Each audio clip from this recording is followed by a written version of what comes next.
It is? Yeah.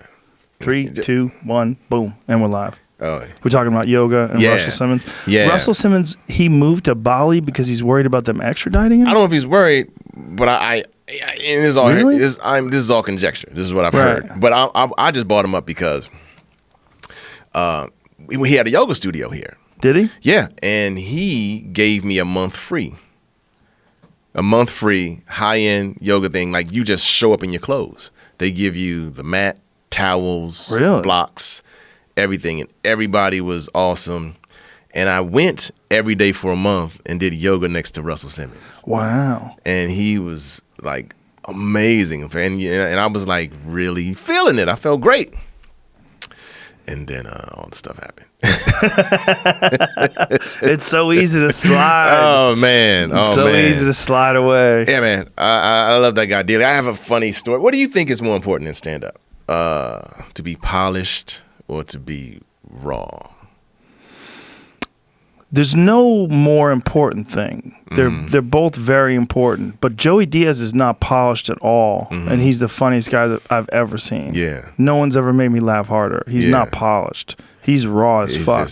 But raw alone is not good because some guys like Jesselneck is very polished and he's very funny. You're very polished. You're very funny. Yes. There's no one thing. You know, it's like comedy is it's an art. It's an art, It's an expression of who you are. If you're a polished person and you try to come off raw, it's going to look corny. So I bought that up because I am, young 20s. Def Jam is having auditions. It just moved from New York to L.A. and Beverly Hills is where they're taping, which was ironic in itself. And but I was raw.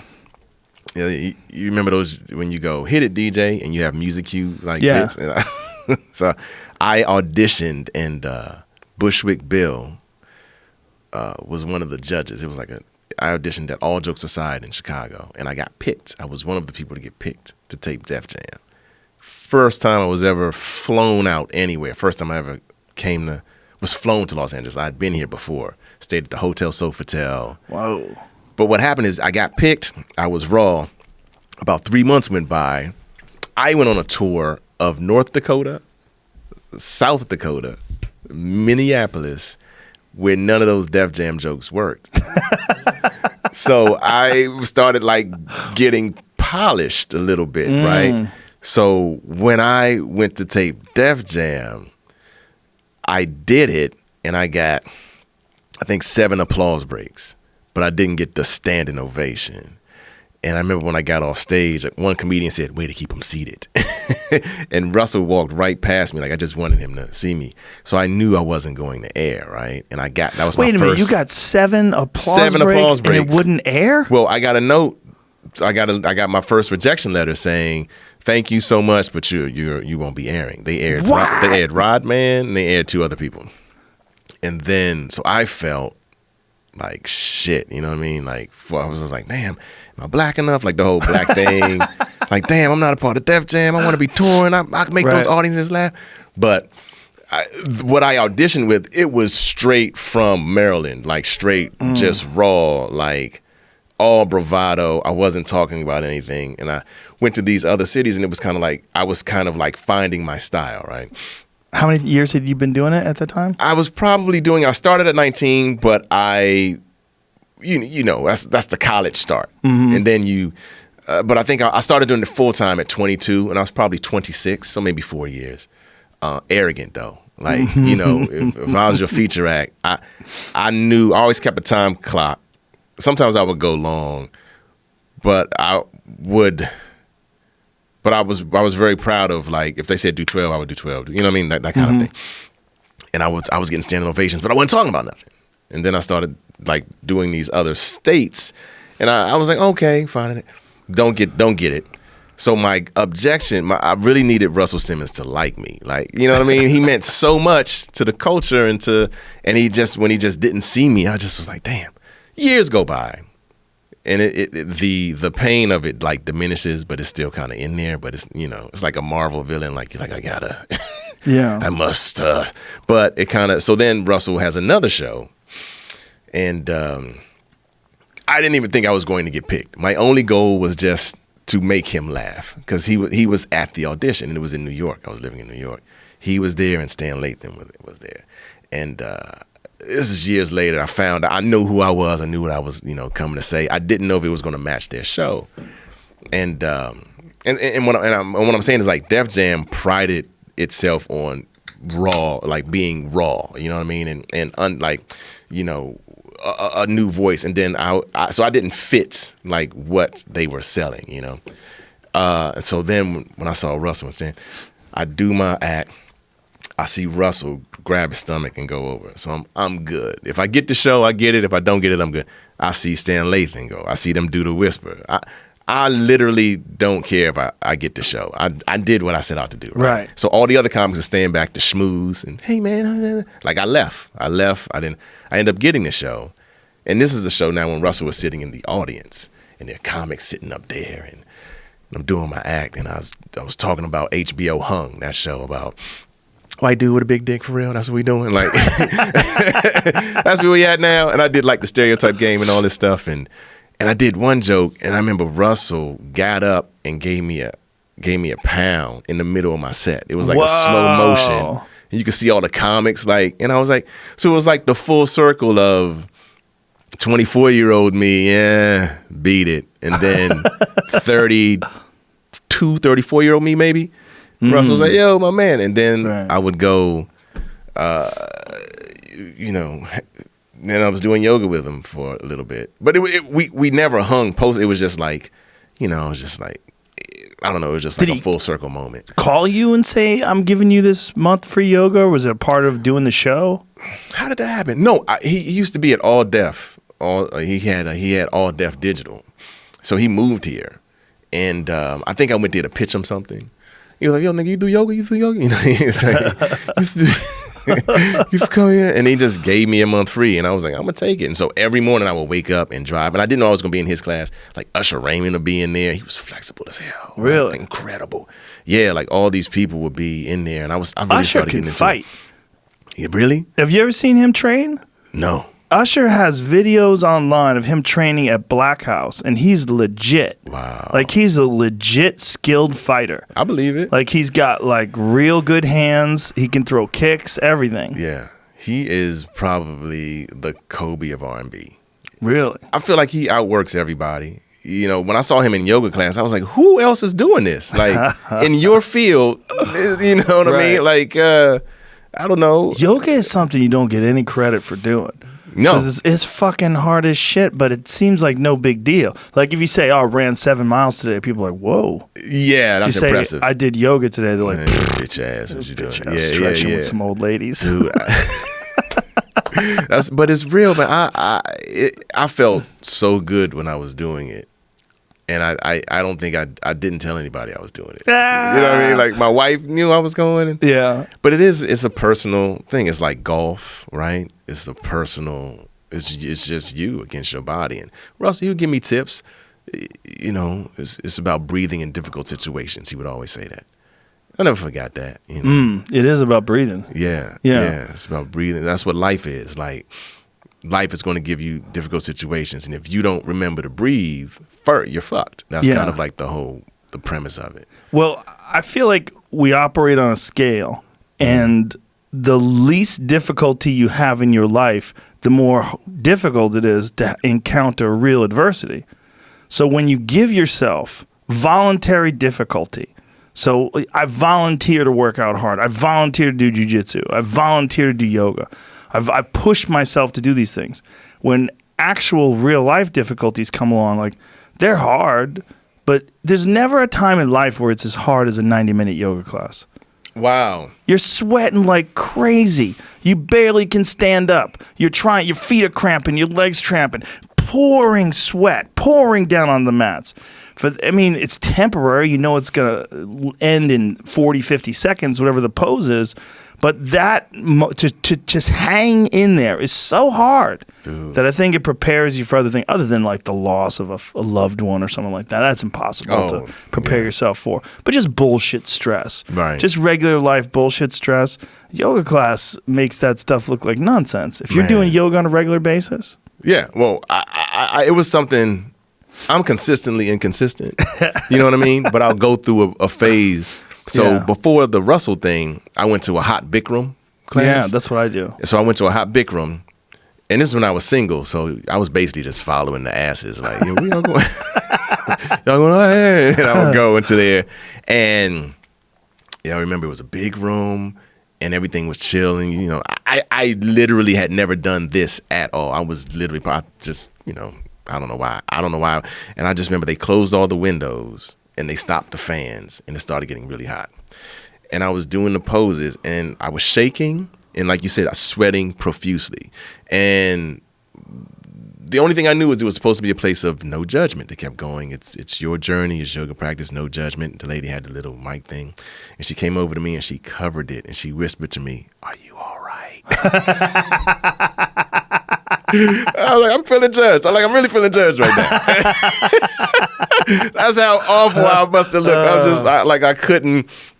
And so I didn't really go back after that. My ego was bruised a little bit. And so I would do it at home sometimes. Preparing to go back? Trying to practice yoga, son, so I could not get judged. And when I left, like, she was like, the teacher was like on the cover of the magazine in front. I was like, damn, like, she legit. Like, yeah. And so, but how she did it was so funny. She was like, "Are you all right?"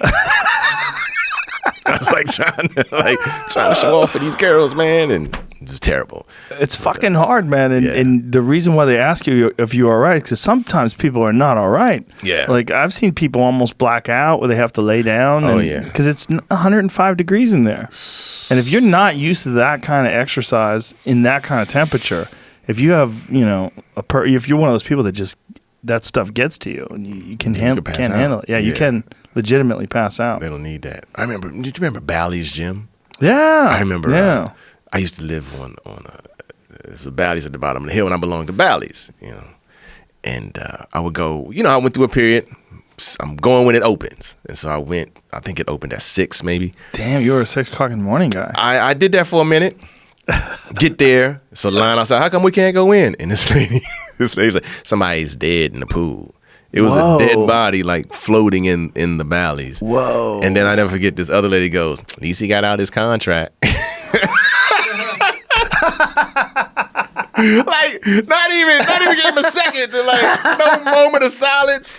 Because Bally's was notorious for not letting you out. Yeah. At least he got out his contract. And then everybody still waited. And 24-hour fitness is the weirdest one. They'll let you sign up for like 10 years for like $1 a week. Hilarious. They don't give a fuck. No. They know you're not coming. Right. They're like, oh, yeah, we'll help you with your goals. Yeah, you're going to get fit. You're going to get jacked. We're going to get ripped like Bobby over here. Look at Bobby. Bobby shows up every day. Right. And you're like, wow, I'm going to be like Bobby. And then you just start eating chips, drinking soda, never show up. I wonder, like, what are the percentage? I wonder if we could find this. What are the percentages of members in 24-hour fitness that actually go on a regular basis? I bet it's. That's a great hustle. Don't share that. They wouldn't share it. No way. You're probably right. Yeah. No way. Because then people would go, why am I signing up for that? Yeah. That's a great hustle, man. I had a 24-hour fitness for a moment, and then I would go, and it would be so crowded, I would just go home. Sometimes it's real crowded. Yeah, I'm like, I can't even do anything. Then some of them, like, you couldn't use all of them, too. You'd show up and want, you don't have that membership. Yes. Like, what are you talking about? Equinox is like that, too. Oh. I did Equinox for a second. Yeah, this is a 24-hour club sport. Yeah. Like, what? Yeah. I did Equinox for a second. I got to play basketball with Magic.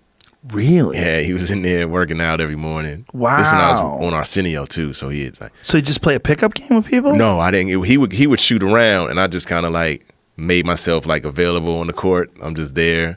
When the ball went through the rim, I went and got the rebound. I gave it to him, and he shot another one. I got the rebound. I go, I always wanted the rebound for you.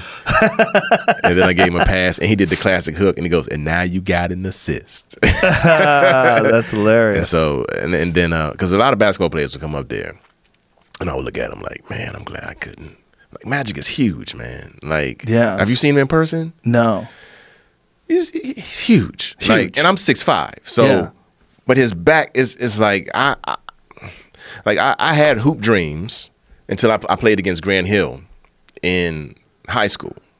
Grant Hill is 6'9", and it was a Christmas tournament, and my mom was there, and my girlfriend at the time. Shout out to Well, I'm married now. But anyway, my girlfriend at the time was there. And I had a rah-rah section. We were the home team. And Grant Hill comes in. And my coach had me check him. And I never, I guarantee you he won't remember this. But it's this thing called a crossover, right? And with most people, if you cross over, I'm still in front of you. Grant was so long when he did put the ball from this hand to this hand, I had to literally slide 2 steps. And then when he went back, I had to slide back 2 steps. And when he went up here, there was no way I could get up there.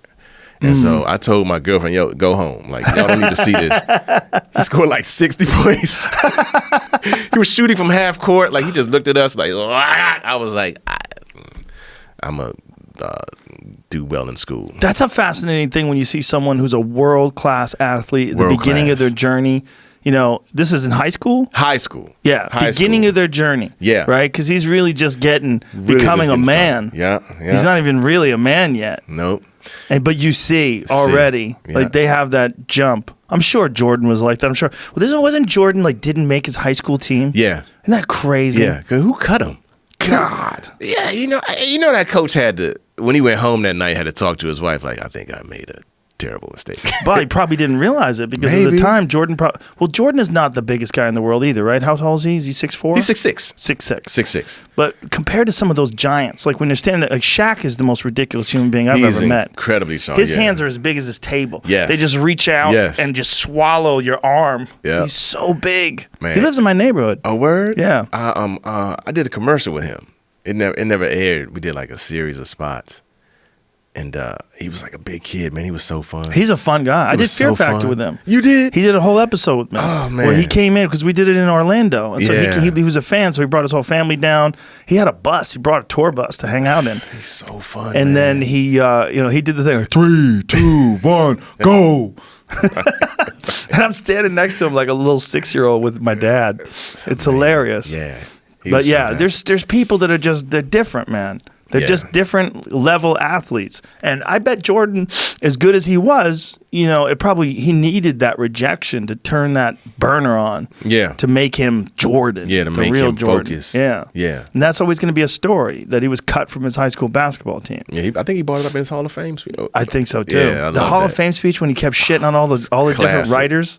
You remembered all of them. All of them. Like, bro, you're Michael Jordan. Why are you even bringing these guys up? Nobody even cares. Wouldn't let it go. That's why he's so great. Yeah. That burning fire. They would say that if you beat him at pool, he would hate you for 2 weeks till he'd play you again. Amazing. He used to have a pool tournament that he would do in Chicago every year, and it was for charity. So he'd have all these celebrities come and play pool with him. But, he wasn't a good pool player. Right. He was it was okay. But there's real pool players out there that'll fuck you up. Tear your shit up. And if he got beat, he would be furious, apparently. He just couldn't handle it. But that's the case with everyone who's great at something. They don't want to lose at shit. They don't want to lose at backgammon, parcheesi. Yeah. Is that healthy at a certain point? No. It's like, yo, Mike, turn that off, It's so unhealthy. Yeah. It's so unhealthy. But that's what makes them great. It's like there's a pro and a con to everything.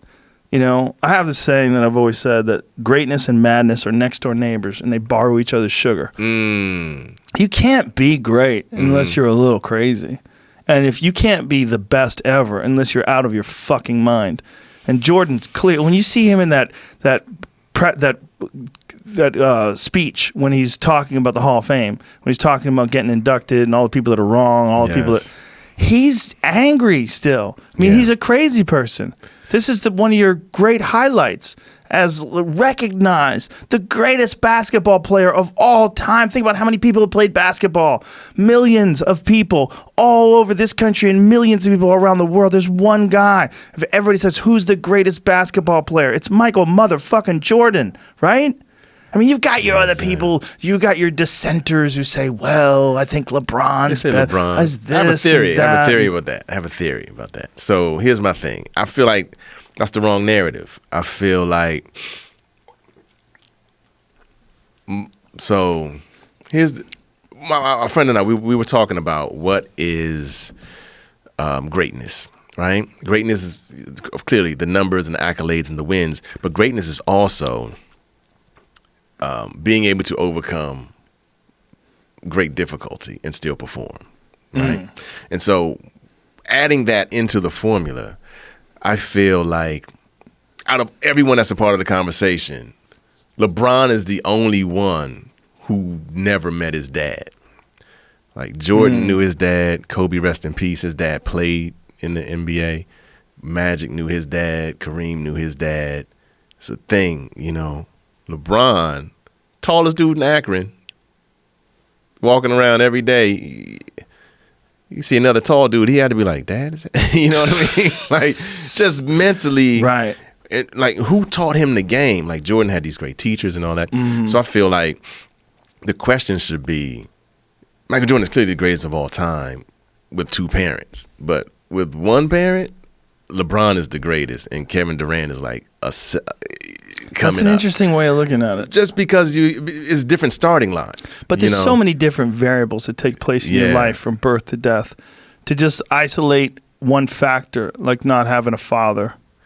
Well, but I mean, it's like all of Jordan talked about when he got cut from his team, his dad was the one who pushed him. Like he was his greatest motivator. Like he had that. Like who was doing that for LeBron? Who taught him the game? Like Jordan went to NC State where Dean Smith was one of the greatest. You know, everyone talks about Jordan's fundamentals. Where did LeBron learn this from? Like, who was teaching him this stuff? And so it's just a different space. And so it's almost like saying, and I relate to LeBron because I was raised by a single mom. So I recognize myself more in him than in Jordan. And it's a very, nuanced thing.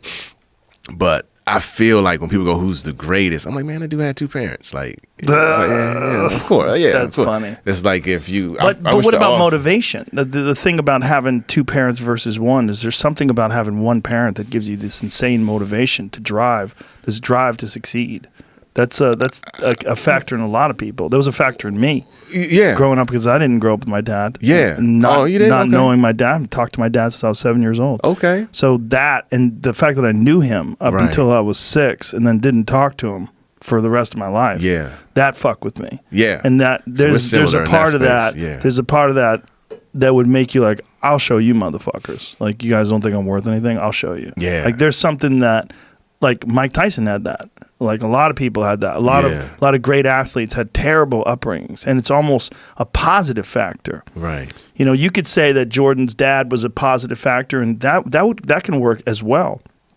But sometimes it can be a positive factor to be ignored. Having a difficult childhood can actually be a positive factor. Oh, definitely. I mean, look, LeBron's a billionaire. It clearly was a positive factor. It worked out. But I'm just definitely it worked out. Yeah. I'm just saying in the debate of I know what you're saying. Who's the greatest? Yeah, I know what you're saying. I mean, this but dude I'm saying had different. It could. There's two different ways that could go. Yeah. But it's also like they're playing in different eras. That's like. Did you see the Tyson Fury Deontay Wilder fight? I saw clips. Holy shit! Oh my gosh, were you there? No, I watched it at home. Holy shit! How big is Fury though? Fury's 6'7". Almost 300 pounds? 6'9". 6'9". Deontay's 6'7", Fury's 6'9". 6'9", 270 pounds. And he just he said he figured out in the first fight that Deontay, in the 12th round, he started backing Deontay up. Deontay can't fight backing up. Because Deontay is a guy who pushes forward, and he's got this ridiculous power. Right. And everybody's scared of his power, so everybody's moving all the time. And Fury realized in the 12th round, after Deontay knocked him down, almost knocked him out, he got up and started chasing Deontay, and Deontay fought sloppy. He said he looked awkward. He said his footwork didn't look so good. Technique.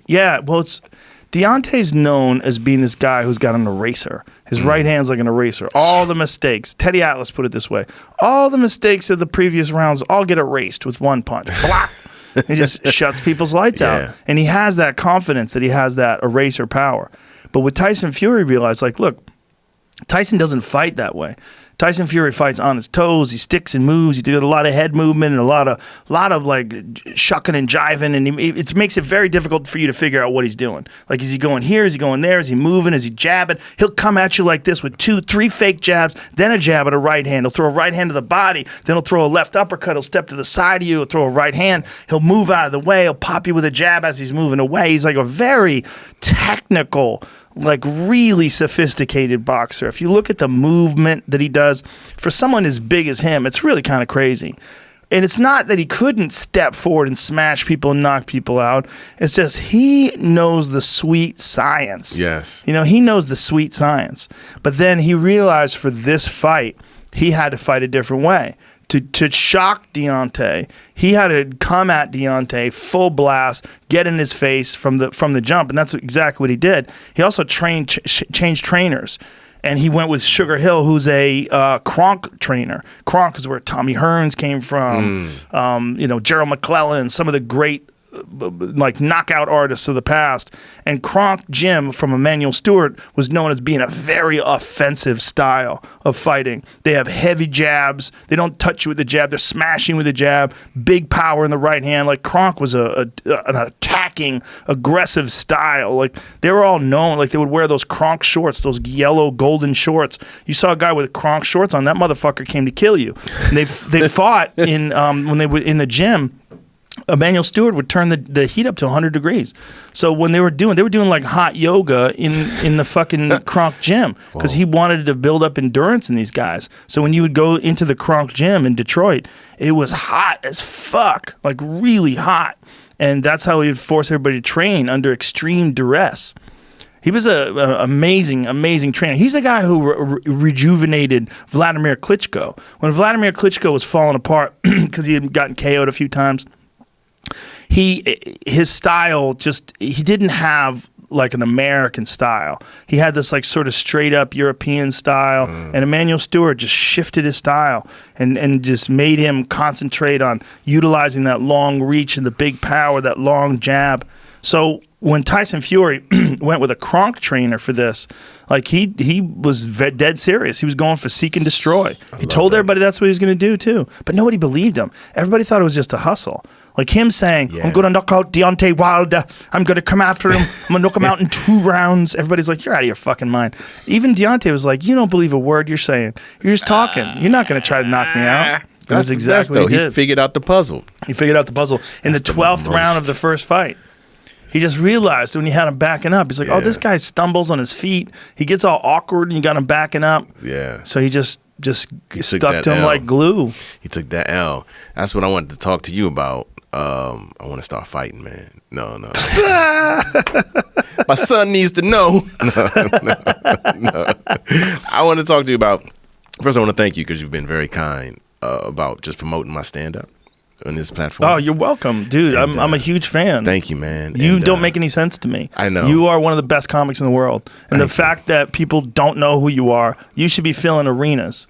So this is what I'm doing. I made something, and I want to give it to your viewers so they can watch it and judge for themselves.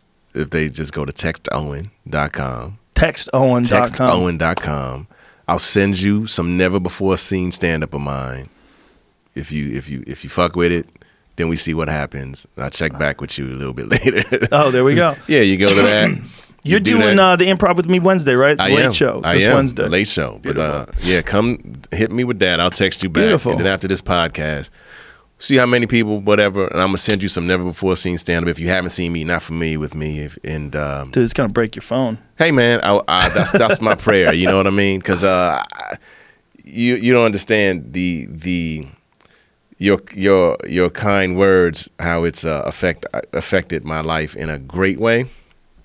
I felt like Vladimir Klitschko basically, as far as like comedy is concerned. And then when you would be like, dude, you're shit, and I'm like, for real?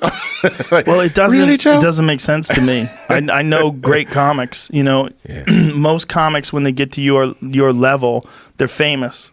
They're famous for being really great comics. Well, I see you on stage. Like I was watching the last time we worked together, and I forget who I was standing in the back of the room talking to, but I was like, this doesn't even make any sense. I mean, he's so good. He should be headlining arenas. That's my goal. It's true. It's just like your comedy is so polished and so. And I was talking to Tony about it. I was Tony Hinchcliffe. We were in the back watching once. I was like, look how economy of words. Like you use just the right amount of words. Like you have to fill in the blank. You make people fill in the blank sometimes, and it makes things even funnier. Like that's all black belt shit, man. It's like, I love it. You just spent so much time writing, you know, and writing for sitcoms and writing for movies. And I know it's been very lucrative for you, and it's great. And, you know, you're a great writer. There's no question about it. But you're a world-class stand-up. Thank you, man. Thank you, everybody. It's true. Go to textowen.com. We're gonna get this going, because I'm serious, man. Because it's like, you know how the business changed, and you know, I thought that if you just had quality work, that, you know, it would, and then it's just changed to something that the TV shit all went away. It all went away, and so we'll see. We'll see. I'm putting myself out there. Well, you got to get a special. That's all it's going to take for you. Yeah. You know, on Amazon a platform that people someone, watch. Netflix. Someone's going to step up. Yeah, that would be great. You know, and so we'll see. But I wanted to thank you, and my pleasure. We'll see what happens. Hopefully, break my phone, y'all. I want to experience that. Because Comedy Central is great. I owe them a debt of gratitude. They put my special out in 2014 and 2009. Yeah. But the reality is, it's just not the same anymore. People aren't watching it like they used to watch it. Yeah, they lost the public trust somewhere. Yeah, well, they put out a lot of bullshit shows. Yeah. You know? Yeah. They're micromanaging things. There's a lot of people that are scared of anything controversial. Yeah. Somebody told me they fired a lot of people over there, but, you know, you hear that. And we'll see. We'll see what's happening Listen, next. they passed on Kyle Dunnigan's show. Kyle Dunnigan. So funny.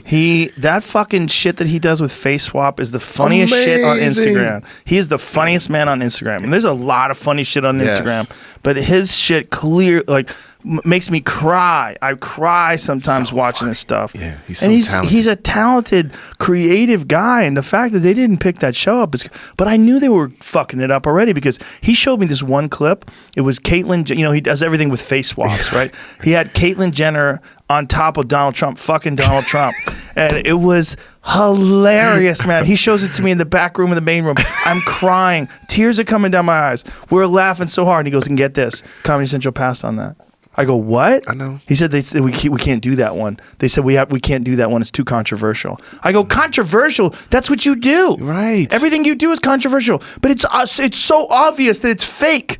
It's funny because it's fake. It's like South Park. Like, you fucking dummies. What is your most successful show? South Park. What does that show do? They don't give a fuck. They go all out. Yeah. South Park has no boundaries. And it's one of the reasons why it's the greatest comedy show ever. Yo, man, that's the thing. That's the thing about creating and depending on invisible people to approve it or get it, because you don't know where the no's coming from. Right. Like what you just said is an impassioned argument. If you could sit down with the decision maker and go and just talk about it, then maybe his show would have gone. But you don't know who anybody is. You write it, you know, you just go, this is good. You know, and it's so hard because there's the people that are watching it and then judging whether or not they're going to put it on television. First of all, they're not creative people. If they were, they would be doing what you're doing. Yeah. They're executives. Yeah. And they think they're smart. They think they understand comedy, and they also don't want to get fired. They don't want to get in trouble, and they also want to sell ads. There's so much fuckery going on. Yeah, you know what I wish I knew? I wish I knew what they call it mandates, like what their mandates are or what they're dealing with. Just so that, because you get excited about something and you push and you go, this is what I want to do. And it is, sometimes you go, oh man, I don't think they're considering the actual audience sometimes. So I don't know what they're considering, you know, and it can drive you crazy. It can drive you crazy. They're also seriously worried about woke culture. They want to make sure, like, I've had friends that when to pitch things, and they're like, where's the diversity? You know, we need a trans biracial woman in this. We needed this. We needed that. Like, hey, just concentrate on making it good. Make it great. Just make it good. You know, I think your diversity should be everybody who's good. Find people who are good. Don't exclude them because they're gay or trans or whatever, but don't include them because they are if they're not talented, because that's not good. You just need good. You know, it would be nice if it was easy for all those people of all different backgrounds to get up in stand-up comedy clubs and then get their career going. And I don't know any situation. I mean, I'm so far removed from open mics, it's hard for me to even talk about it anymore. We should do one. We should. We should do one. We should. Just Let's new film shit. it. Yeah. Only do new shit. Yeah. Hey, whatever happened to that thing we did with you with the notebooks? Yeah. That was hilarious. I couldn't believe I found those. Dude, it was great. It was great. And I was thinking of giving that to people when they text Owen.com. So I shot 6, edited 4, and took it around town. A lot of people didn't get it. A lot of no's. The people who loved it the most was All Things Comedy. And they were like, we want to, take this out. But I was partnered with somebody at the time. I had a manager at the time that they didn't connect with, so it kind of went away. And my wife, we were just talking about this. Like, this should be on TV. Like, it's such a clean, simple, fun idea. Well, it should be on YouTube. It should be, yeah. Like that was my initial show. plan. My initial plan was to put it on YouTube. Why don't you put it on YouTube now? I don't know. Does somebody else own it? No, me. It's all me. It's all me. All my IP. And all right, I put it on YouTube. Will you like support it or tag it or something? I don't know how that stuff works. I'll do all that shit. You like a genius back there. Like, why is he? You understand, man? I'm so afraid of. I'm not afraid of no. I just got to get the first gut punch and then I'll keep going. You understand what I'm saying? Mean? Like, something weird happened, man. My younger self, everything people are doing on Instagram, I did when I was 18, 19, 20, 20. Then you get a little bit older, you're like, I don't wanna, what's this take? What's going on? But when this how I feel idea, about TikTok. Yes, so you go. So when this idea came to me, I thought, I can't think of I think his name is Chase Jarvis. I was looking at Chase Jarvis. I never heard of this guy, but I used to watch his interviews, and he was always sponsored by something very cool. He's a photographer. And he had his own show. He shot it like in his home, and he would only average like 50,000 views. I'm like, how is this guy doing this?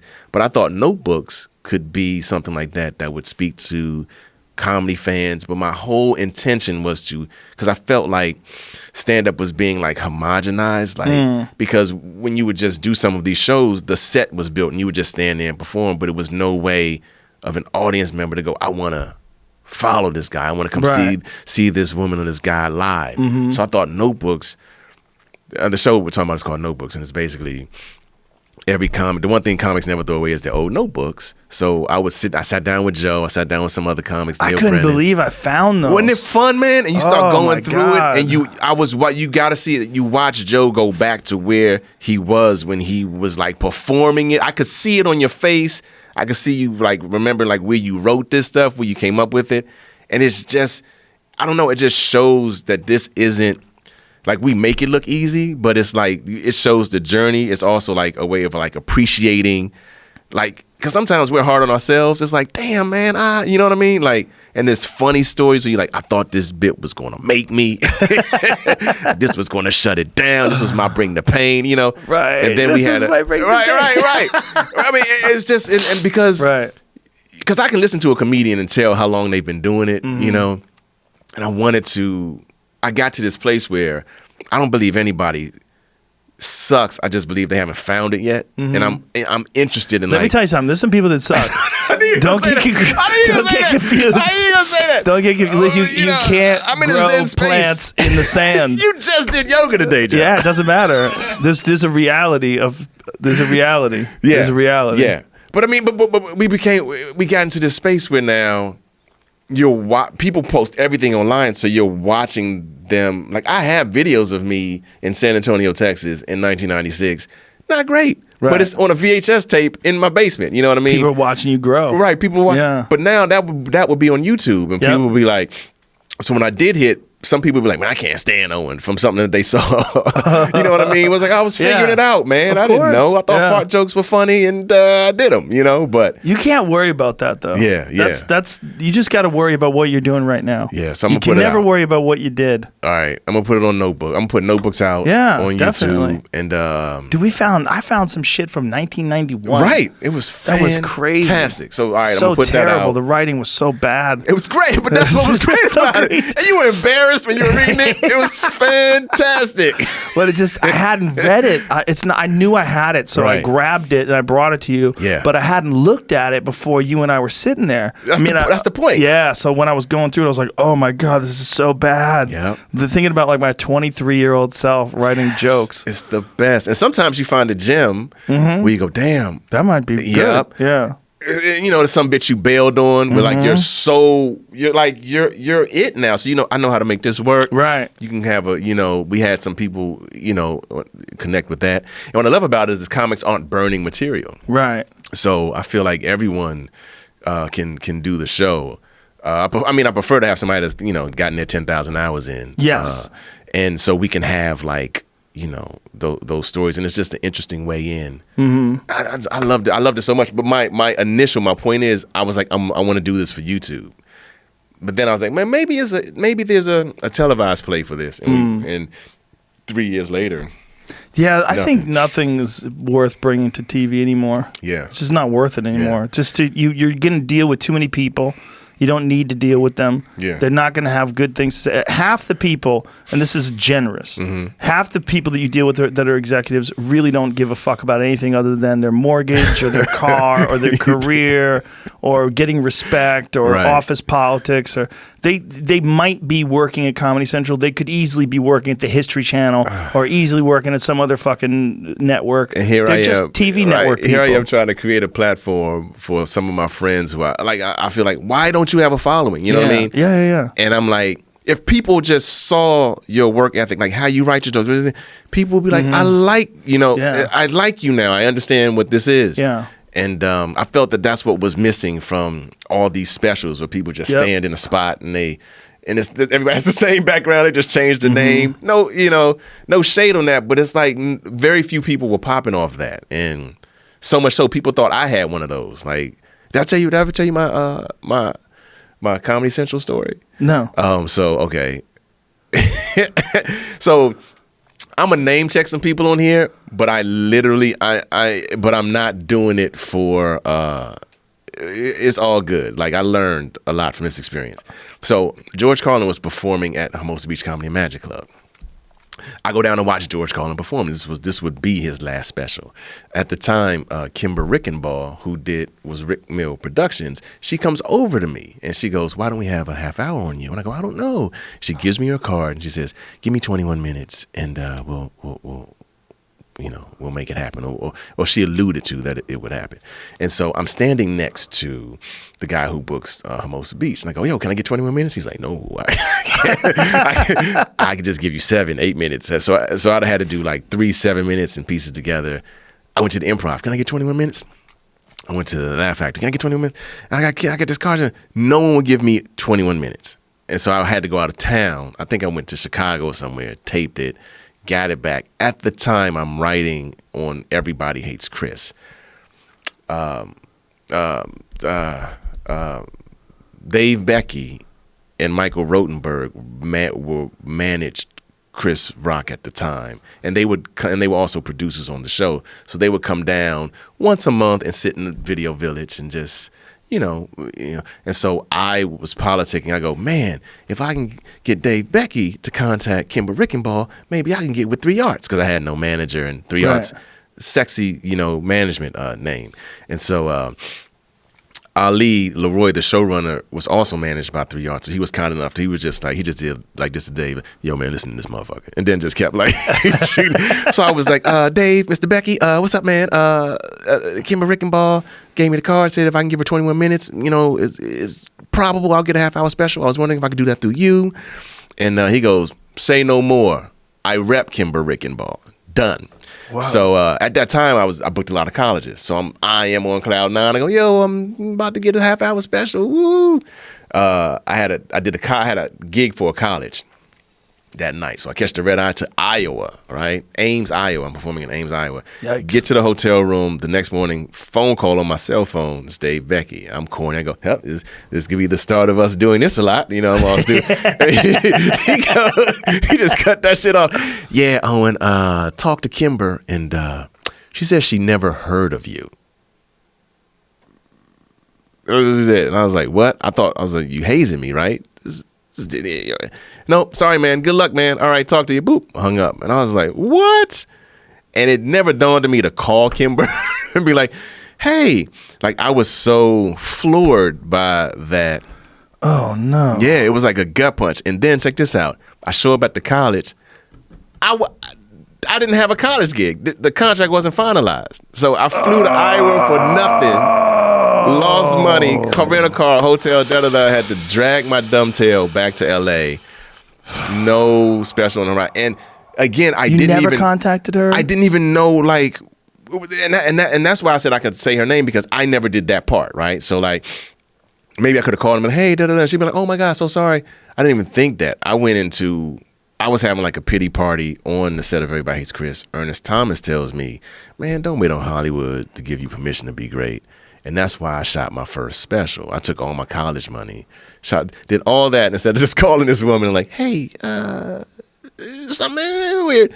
And so that's how I ended up like shooting the first special anonymous. That is so crazy. Isn't that crazy? She said she didn't even know you. I never heard of him. But meanwhile, you had her card. Had it and didn't use it. That's why it's like it's not.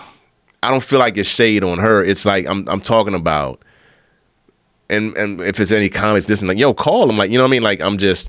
Sometimes it's part of that world of not being all in stand up and being in that writing world. Yeah, that's true. Yeah, I didn't... That's Ian, too. Yeah. Ian Edwards, I've been saying the same shit to him forever. I'm like, you gotta stop taking those jobs, man. You're too good.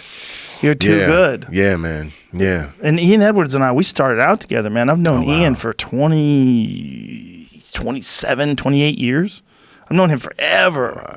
Dude, forever. Ian and I used to do Boston comedy in New York City in the Village. Yeah. Yeah, I remember Dreadlock in the day. Dreadlock Ian. I remember I'd seen him on Def Jam. Just when he used to yell. Yeah, before he went vegan, he used to yell. He calmed down when he went vegan. AT&T. Angry Ian. Yeah. Angry Ian. What's up, Bumbleclot? Yeah. And I remember I saw him, and he was the coolest to me. I was like, yo, man, you a comedian? I'm a comedian. He was like, oh, what you doing now? Nothing. Come with me. And he took me to like a general meeting that he had, and then we went to 2 sets. And I'll never forget. He performed in like a white room. It was crushing. And I said to him, hey man, that was amazing. Hey, that was great. He goes, I didn't trust him. Laughing way too. I don't trust that. And I was like I never heard that before. I never heard that before. I was like, what? That was the goal. Didn't trust him. That's hilarious. Yeah, but he was so kind to me that it's like just showing that generosity in a space where he didn't have to. Yeah. Like you have people like, man, get away from. All right, man. All right, he's dude. a classic human. I love him. Yeah. I love that dude to death. I always take pictures of him every time he falls asleep because he's vegan. He's always tired. No. So we get on a plane together, and I don't mean this vegans out there that are eating well. Right. He does not.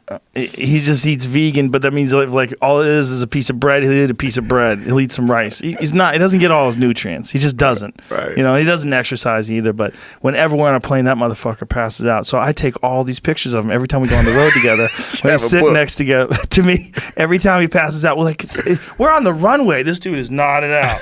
Always. But then he got me. Ooh. He got me recently. It's just giant smile. I've never seen him smile that well. Do you see the video of it? There's a video of it on Instagram.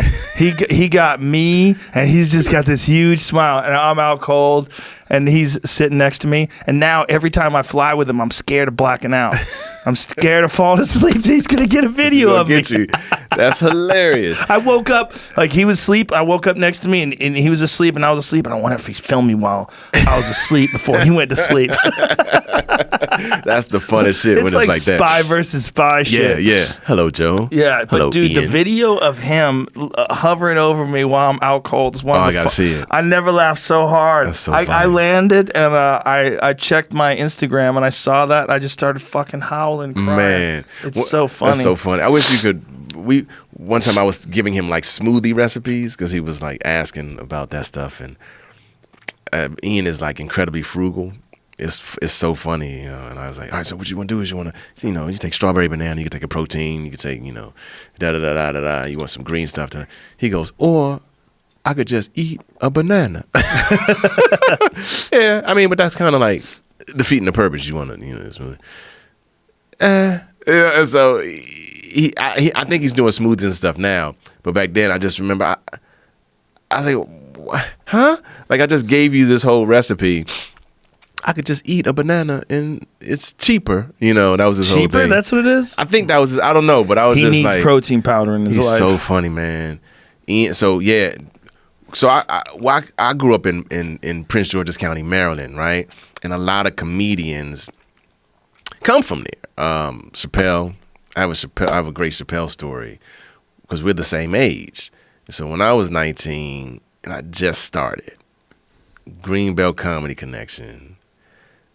What I loved about Chappelle, I'm bringing this up because his Mark Twain Awards, he gave a shout out to a guy named Tony Woods. So Tony Woods is also from the DC area. And so at 19, I'm in this comedy club, Greenbelt Comedy. It's a black room. Chappelle is on stage and he's getting booed.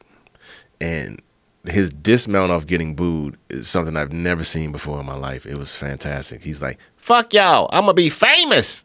I'm gonna be famous. Like, he just kept saying that and then just walked off. And when he walked off, I was like, oh my God, they booed him? Like, in my head, I'm like, if they booed him, I don't stand a chance in comedy because, like, what just happened? But when he walked by, nobody wanted to touch him because he had that bomb on him. So even I was like, God damn, hey, man. And he had that sweet bomb on him. That bomb. Yes. And he sits down in the booth right here, and I just can't stop looking at him because I'm watching, you know how they say the stages of grief? Like, I'm watching the stages of, and I keep thinking, why doesn't he leave? And he's sitting there, and Tony Woods goes on stage next. And Tony Woods is like, wow, man, God damn, like just kind of a similar cadence. And Tony destroys, got a standing ovation, like night and day. And I'm just 19, just new, like absorbing this. And I go, what the fuck just happened? Tony walks off stage. As a comic, I'm just kind of like eavesdropping. Like, I think I'm 5'7", but I'm fucking 6'5", but I'm just trying to like look at what they're going to do next. And they get up together and they walk out. I kind of just follow them out thinking, I don't know what's going to happen. They're like, hey kid, want to hang with us? I don't know.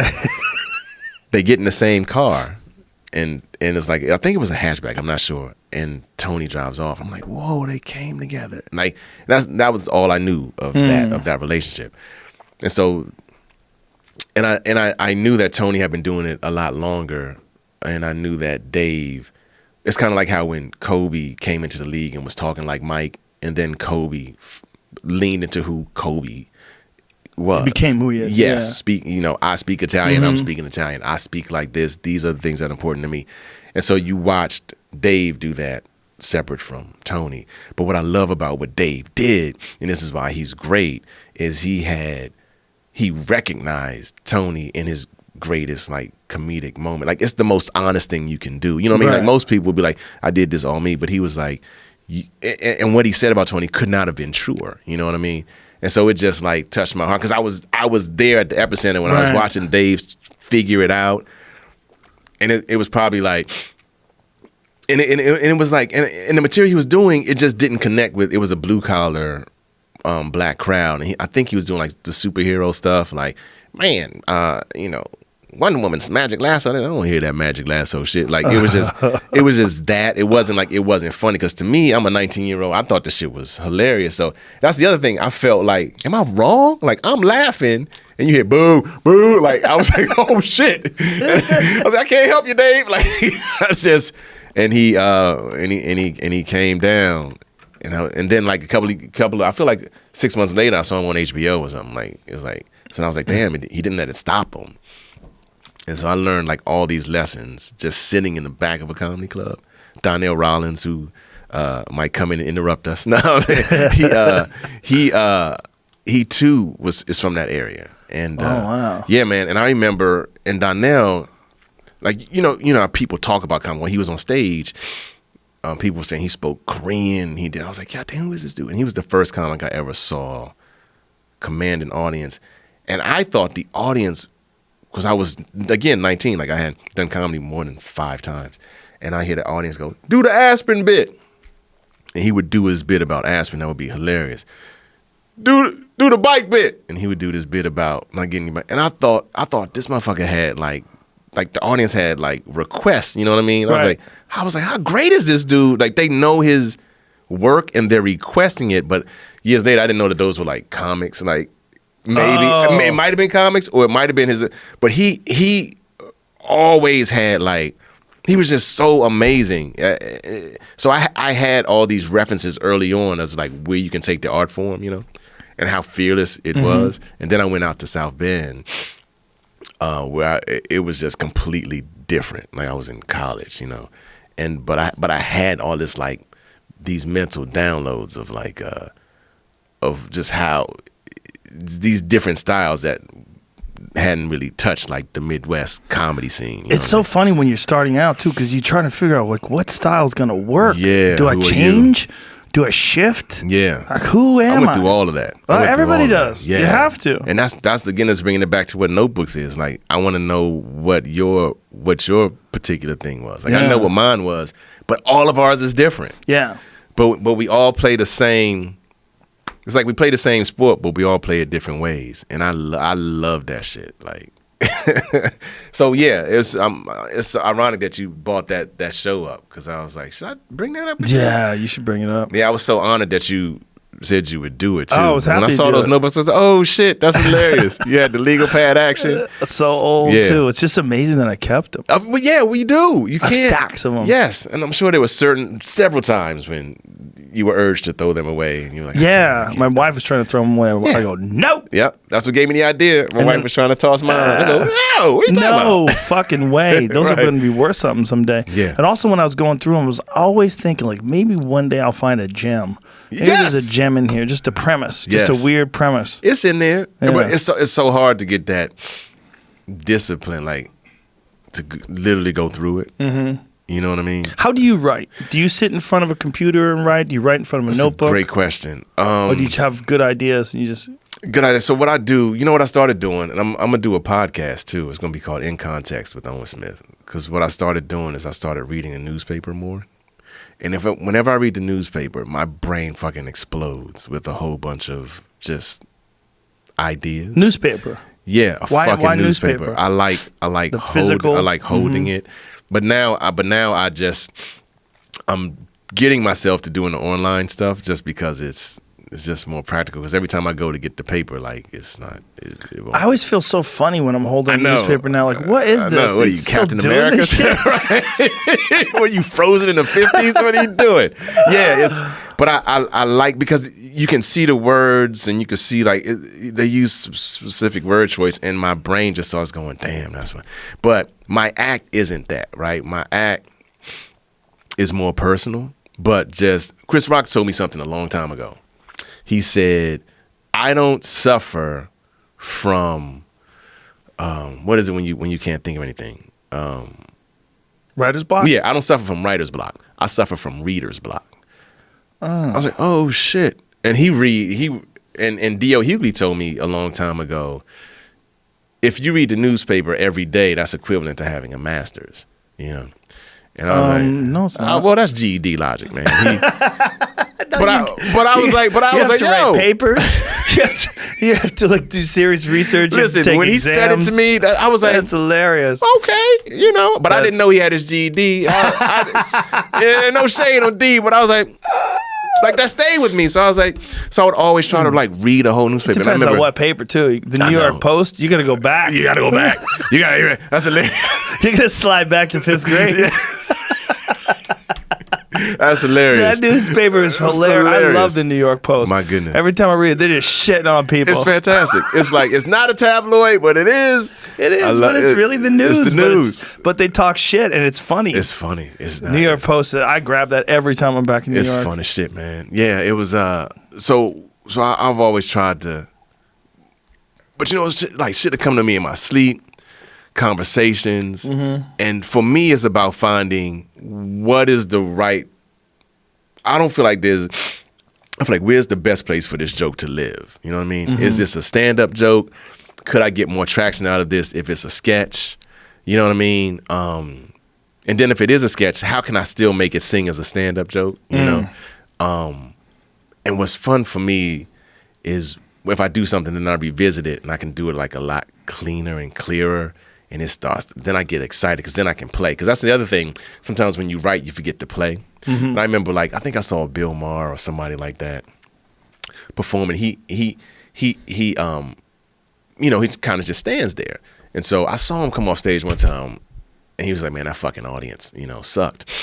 And and I was thinking in my head, like, I wouldn't say it to him, but I was like, man, you just forgot to play. Like, right. All your shit was fire, but you're not having fun. Yeah, sometimes, and so when I watch a show and I can see he's playing, it's like, and so you forget that. You forget that. I mean, shit, he's up to deadlines, he's got to do all that stuff. Mm-hmm. But when I saw him live that day, I go, like he was trying to figure it out still, so he didn't have the and so it's all those little things. And so sometimes I could be too hard on myself trying to get it like technically right, and when I just remember to play, this shit is so fun, you know what I mean? Yeah. It's about creating moments, and you forget all of that. But for me, I'm always, I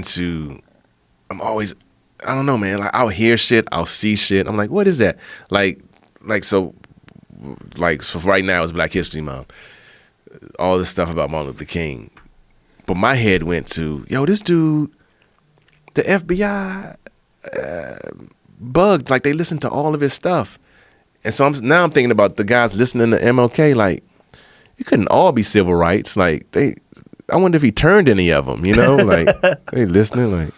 It's got a good point. Right. Yeah, I kind of agree with this number, Yeah. Or they'd be like, so that's how you make potato salad. You know what I mean? Like just listening to whatever. How many people do you think were assigned to listen to him? I'm fascinated with crazy. that. And like, I wonder, like. That's a weird relationship. It's a weird relationship. And you're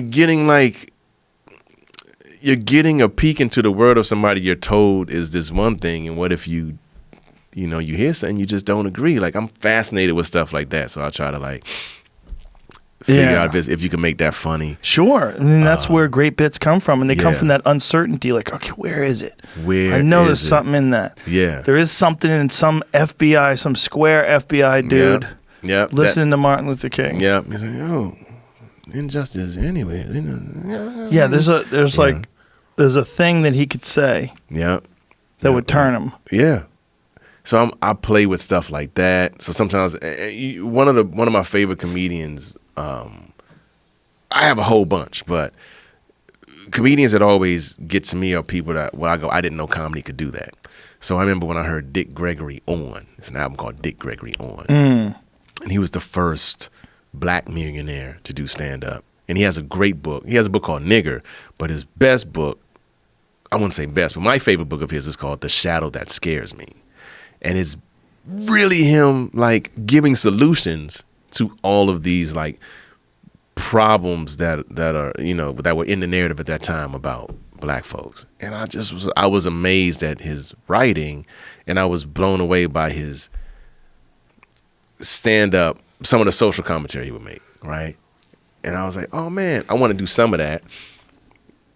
So I used to, that was back in my 30s when I was trying to solve the race problem. You know what I mean? I was like, I ain't fucking with that no more. Like, that's out my system. Like, but I used to, cause I was still in the orbit of the bring the pain. Like, oh, I gotta have my, and right. And I was like, it's not really changing the world, man. It's I'm making some points, but I kind of like backed away because I used to do this bit about being at a rap concert, Busta Rhymes, and it's all white folks, and I'm there, and he goes, all my real niggas make some noise. And everybody made noise, and I'm just like, me and like the two other black people lock eyes, like, yo. There's something hilarious in that too. Like, are you allowed to do that? Right. You can't say it, but can you cheer? Right. I was like, what? And so then I go, maybe they didn't hear him. But in hip hop, you say everything twice. So he said it again, like I said, all my real niggas make some noise. And so I was like, man, white people niggas now. This is what I was saying. I was doing this shit like in Milwaukee, Appleton, Wisconsin. And I go, and not only can we call them nigga, they paying $80 for the privilege to be called nigga. $80 a ticket. And then I would go, white folks, tonight I'll call you nigga for $10. $10, nigga sale, nigga clearance, cash only, because I know how you niggas are, right? So proud of this bit. At the end of the show, I'm selling my dumb DVDs, selling my merch. And inevitably a white person would always come up to me, give me $20 and call me Nick. Oh, I'm like, that's not the bit. Jesus Christ. That's not the bit. So late 20s, early 30s, you're the angry comic. Like, what the fuck? And then now that I'm a little older, I go, man, that'd been funny if because I kept the money, you know what I mean? like if that was my stick, like I didn't sell merch. Look, y'all can call me whatever y'all want for $20. Just have a line of people. Right, you be like this billionaire and you're doing interviews like, well, I made my money by and people walking by, nigga, and they throw you money. Anywho. Anywho. It's like, but for me, just living in that space, man, I was just like, nah. After I tried it and I was getting that kind of response, I just it's a thing too where when you're a comic, like you want to be respected, so you want to come up with a bit that like it transcends comedy. Yeah, you want everybody to go, wow, Owen's on some real shit. Yeah, I think there's a danger in that you can kind of trick yourself. You can. Like I had some dumb bits that I did that were like I was just trying to get people to think that I was really good, rather than it just being good. Yeah, being good, being from a real personal place. It's so much of it. I had this conversation with Robert Downey Jr. about acting, and something I said to him, and he said exactly. I said, "Isn't it a lot of it is just about getting out of your own way?" Because that's what a lot of it is with comedy.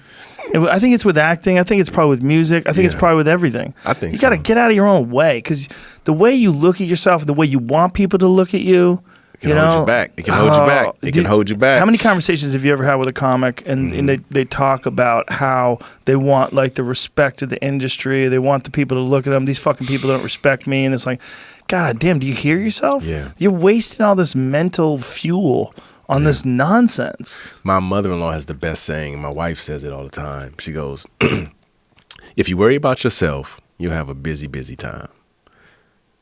If you worry about you, you'll have a busy, busy time. And you go, because when you hear people going up, I want them, they don't see that. Hey, man, just worry about you. All the shit you have to do, you focus on that. You'll be busy enough.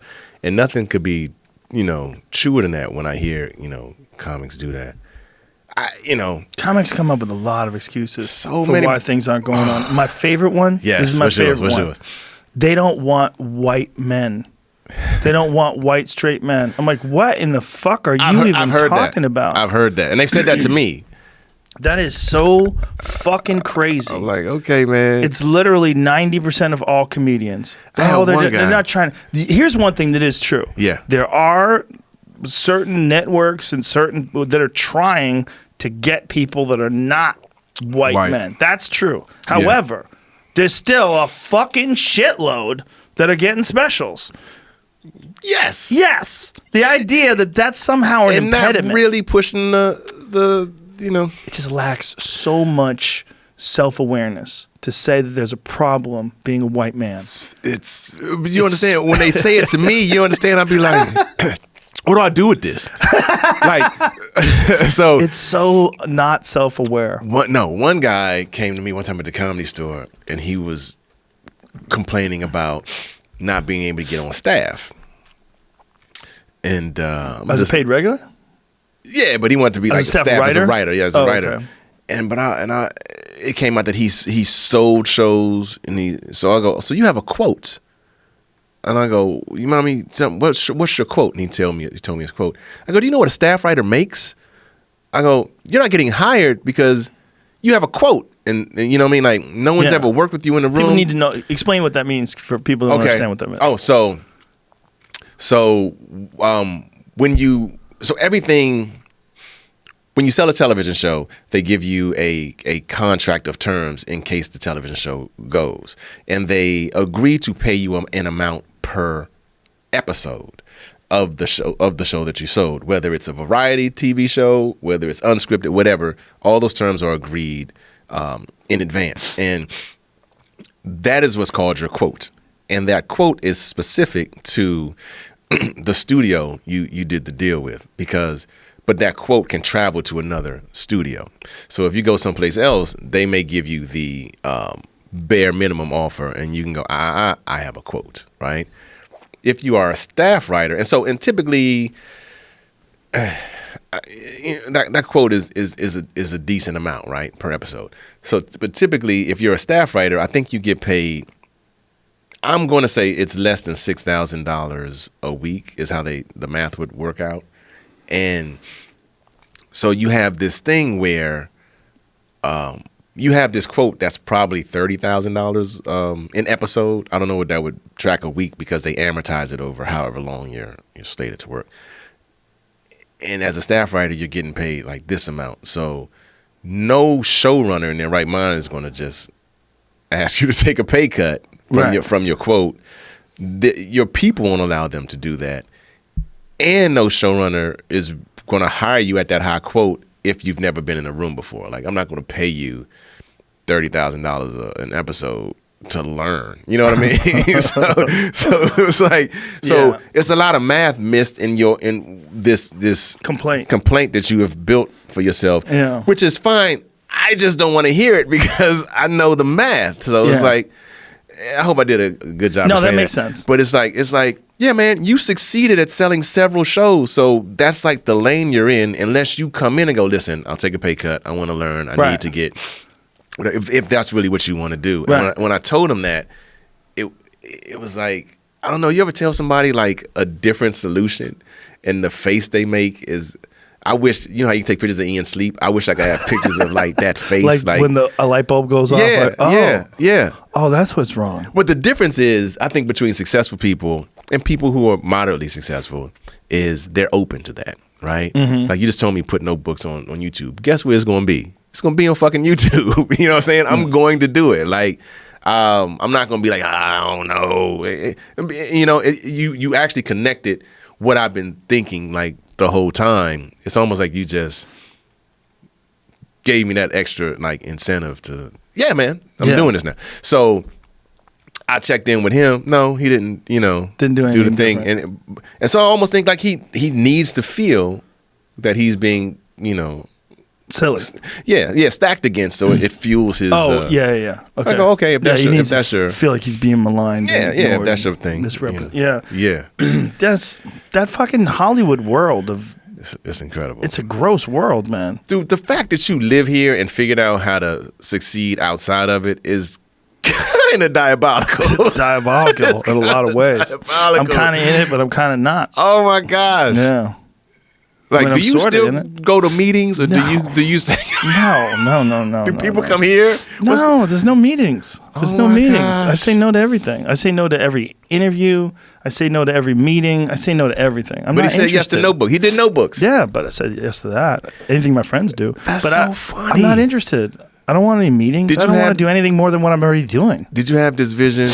Oh, that's what I want to ask you, because I just had an audition today, and I want to ask you, did you ever go for auditions? Yes.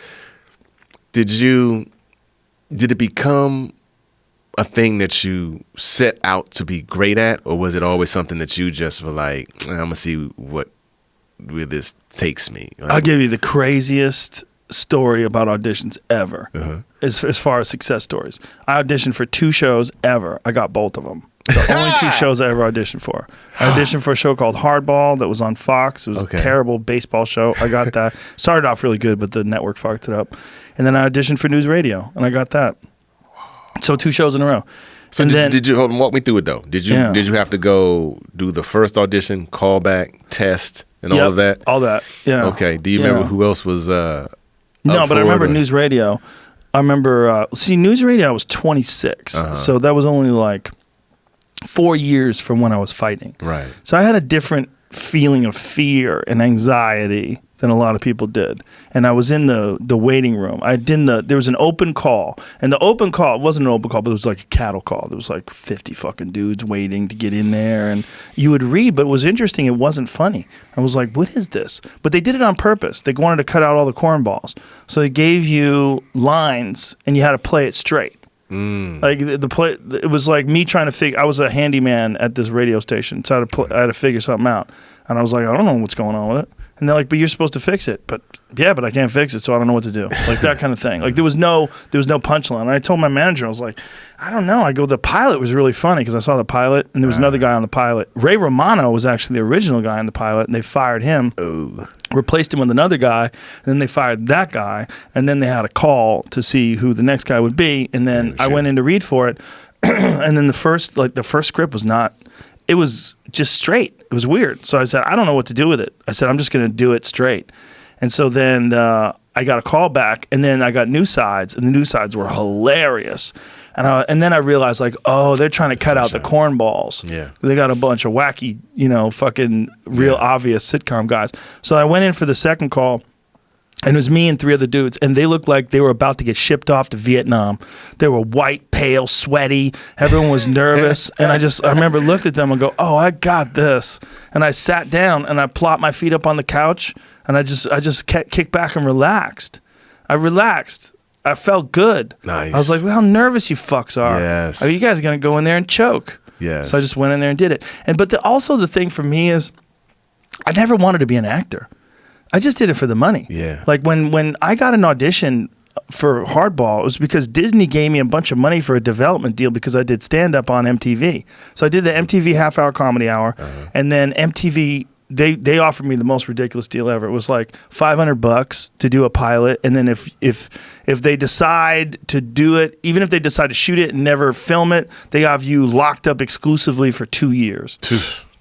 It was so ridiculous. It was because they had made celebrities with like Dennis Leary. Like Dennis Leary had become famous from MTV, and then he left. So they're like, we're going to keep people here now. If we make someone a star, we're going to keep them. So they offered the most ridiculously lowball deal of all time. So I said no to that. We said no to that. And then my manager sent my tape out and said, hey, this guy is about to sign this deal with, someone. If you guys are interested, do it now. Like, I think he might have said MTV. So then we got all these offers. And so I couldn't answer my phone. They told me, don't answer my phone. Just go to the pool hall. Stop answering your phone. Because people were calling me at home. And this is back in the day. I didn't have a cell phone. Yeah. So then 2 weeks later, I'm in Hollywood having meetings. And then a month later. Oh, you were in Boston? Yeah, I was in New York. Oh, okay. And then a month later, I'm living there. A month later. Great. I'm out in Hollywood with Jim Brewer. Jim Brewer was on the show with me in the pilot. He was the opposing mascot. He was hilarious. So me and Jim were buddies from back in the day. So we're all hanging out. And then, that show got picked up. I did like 6 episodes of that show. It got canceled. I'm just hanging out at the store every night. And then I'm ready to go back home to New York, but I had already signed a lease. So I had this fucking apartment for a year, and I couldn't get out of it. So I'm like, God damn. And then I got a development deal with NBC based on the Hardball show. And so they said, hey, before we talk to you about doing your own show, we'd like you to look at this pilot and see if you'd be interested in it. And it's Dave Foley and Phil Hartman and Andy Dick. And I'm like, holy shit. I'm like, really? I'm like, yeah, I'm interested in this. And then I came in and read for it. Next thing you know, I had it. Next thing you know, I'm on TV. I've been doing acting for like a couple of months, and I'm sitting at a table next to Phil Hartman. I'm like, this is crazy. Like, this is fucking crazy. And all these different people that were on the show. It was fascinating, man. It's fascinating because it's not something I ever wanted. Yeah. I was not interested in it at all. But all of a sudden, it was happening. I was like, huh. But that's part of probably why I was able to do it, because it wasn't like this dream that was paralyzing me with anticipation and anxiety. When I walked in that second audition, I saw those dudes sweating. I was like, look at you nervous fucks. It brought me back to fighting, because fighting, I used to love seeing how nervous people were before fights, and I would take naps. I would lay down on the ground, like in the bleachers, because just to let everybody know, I'm just going to go to sleep. Like, you guys are all nervous. I'm just going to take a nap. Because you're playing psychological games. Like, when I would knock guys out, I'd walk away like it was normal. Like, even though I was freaked out, like, whoa, that dude's unconscious, I would just walk around like, that's what I do, dude. I do that shit every day. I'm going to do it to you, too. Brilliant. And so when I was in that room getting ready to go in and read, I had the same feeling. Like, oh, you guys are nervous.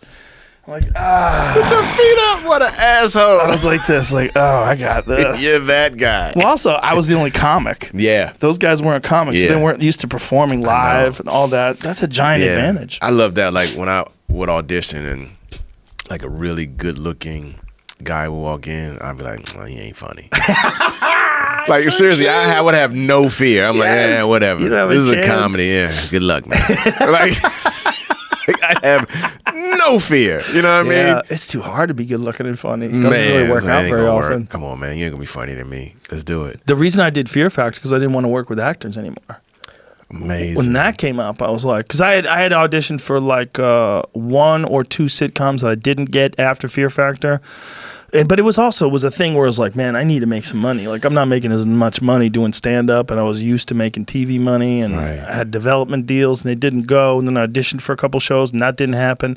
And then I guess it was like 2 years because Fear Factor, 2001. Fear Factor was 2001, and News Radio ended in 99. And it was an opportunity to do something with no actors. I was like, fuck yeah, I'm in. Because even the audition process is even weirder. You're dealing with all these mind games that people are playing in the waiting room. It's like, ugh, you people are so strange. They're the strangest people because their life is centered around getting people to like them for auditions, right? So they're always trying to pretend they're exactly what these casting people want in terms of their political beliefs, the way they talk, the way they act. There's nothing weirder than being around unsuccessful actors. Ones that are trying to make it. Like, once they're successful, like, if you're talking to, like, Robert Downey Jr., he's a regular dude, man. Yeah. He's a regular dude, but he's famous as fuck and super successful. And there's a lot of those guys like that. Yeah, you know what I equate that to? When I first moved out here, before you get on the lot, right? Mm-hmm. And you're competing with everyone, then that's when you hear people in Hollywood are shady, people are full of shit, you can't trust. Because we all were basically unemployed, competing for the same. Mm-hmm. Yeah, man, I'm gonna meet you. Hey, none of us got jobs. Like, we all talking. Right. But once I got my first gig, I met a different character of people. Well, all these people are nice. Oh, because they working. like, you know what I mean? Yes. And so it is something about people who figured out, how to make a living in this town. That they have a lot more. Integrity and a little more credible and honest, and you go, man, you're a real dude. But yeah, when you first get here and you're thrown in that line where everybody's just like struggling, it took me back to like basketball, AAU, where like I loved playing. I wanted to be a globetrotter. Like, I know how to do like all the tricks and all that stuff. I love having fun. And when I started looking at colleges and getting recruited, it's becoming a business. And I wasn't ready for that, And I literally liked having fun, like playing basketball. And I would be playing at some tournaments with some kids, and like I'm like, damn, yo, you got a kid? Oh shit, like you playing for your family? You know what I mean? Like, and I'm up there like just having a good time, and it was serious for them. And so, just like so when I came out here. I fell into the commercial world. I started booking commercials a lot, and I still do. If I go out, my wife was like, "You should go back out for commercials again," because I had that same mindset where, all right, man. But as a comic, I get it. I get the joke. I know how to nail it. I've booked pilots, but then because I write too, I could see like all the rewriting happening on set, and I could tell if it's gonna go or not. Because lately they've been trying to cuten everything up, and I go, I get it, but in the 12th hour when you guys are deciding what, the cute show's not gonna make it. So what do you mean by cuting everything up? We're like, so I was, before he walked in, I was like, did you watch Curb last night? I did a funny thing about a handicap placard, right? And so, and it just spoke to, everybody wants one of those things. It's, hey man, you got a handicap, and they did a montage of all the shit you would do if you had a handicap placard. That might be in the pilot at first, and you'd be howling, and then as you're shooting it, man, the handicap thing is coming off a little mean. What if we make it? Oh, I see. You know what I mean? And then like they button it up to where it's not as gratifying because you're laughing at just the primal nature of, yeah, man, I would do the same shit. I'm rocking with this show. To then they cuting it up, and they're worried about the repercussions. Yeah, they take the edge off it. Yeah. So then, when you watch it. back and you go, we got this show and we got this show. I don't really know anybody in this show. This guy's a known face. They're both cute. Put the known face out, you know. But again, I am literally armchair quarterbacking. Like it could be a series of things, like, you know. But it's rare that someone does it right. That's what's interesting with new shows. It's not like there's a lot of people that are doing it right, and there's a lot of great new shows. No. What do you think is the next thing, though? I think, first of all, streaming services have changed the whole game. Things like Stranger Things. Yes. Things like, you know, those kind of shows. Now there's a new show on HBO that I'm addicted to called The Outsider. Is that good? Fuck yeah. Yeah? It's fucking good. It's fucking good. It's terrifying. It's very good. It grabs me, like, because I watch Curb and I'll see like the last 2 minutes. I'm like, what the fuck is, like, it's the good. last 2 minutes I see, I'm like, it's yo. Good. It's Jason Bateman. Jason Bateman knows his shit because Ozark's amazing. Yeah. Those kind of shows, they're so off the charts in terms of like what you could get away with on network television. Right. Network television is just so hampered.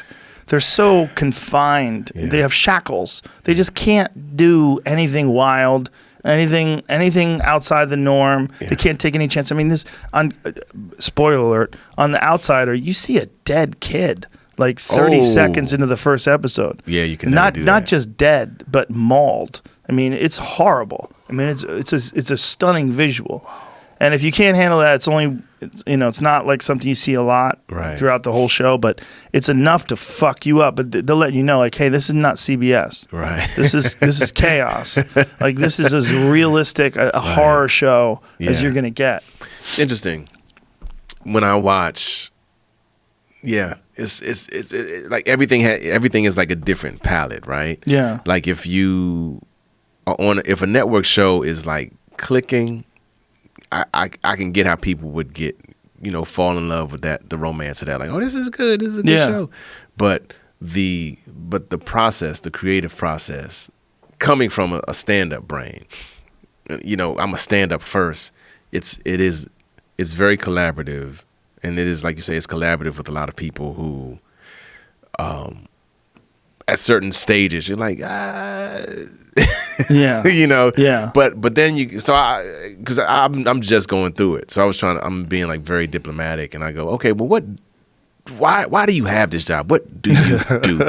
And it's also like, how do we talk to one another? Because I know what I'm thinking. Like, so I'm using it and I think because I'm a parent now, so I'm just like, if you know, I'm in this space of just trying to figure out. Yeah. Because 26-year-old me would have been like, man, what the fuck are you talking about? You know, or just been like, this is stupid. But I'm in this space right now where I'm like, well, okay, I know I don't like how you're talking to me right now. I don't even understand it. But I think I need to try to figure it out. And, you know, it's interesting. That's all working with people can be rewarding. Mm-hmm. You definitely learn about communication. Yeah. The problem is it's never as good as your stand-up. No, yeah, you know, and that's real. The problem is you are already a great stand-up. I know, and it's like I'm trying to create a life over here. But it's the attraction of the business. The business pulls you in. The business offers you money. Yeah. The business offers you security. That's true. They don't make money off your stand-up in this town. No. Unless it's a fucking booking agency, they don't make shit off of it. Right. The business offers you this stability. You're gonna go to CBS Radford. You're gonna pull in every day. Hi, I'm Owen Smith. I'm working on the blah, blah, blah. And you go in there, you got your parking spot. Woo! I did it, man. I did it for years and years and years, you know? I did it for 5 years on news radio. Yeah.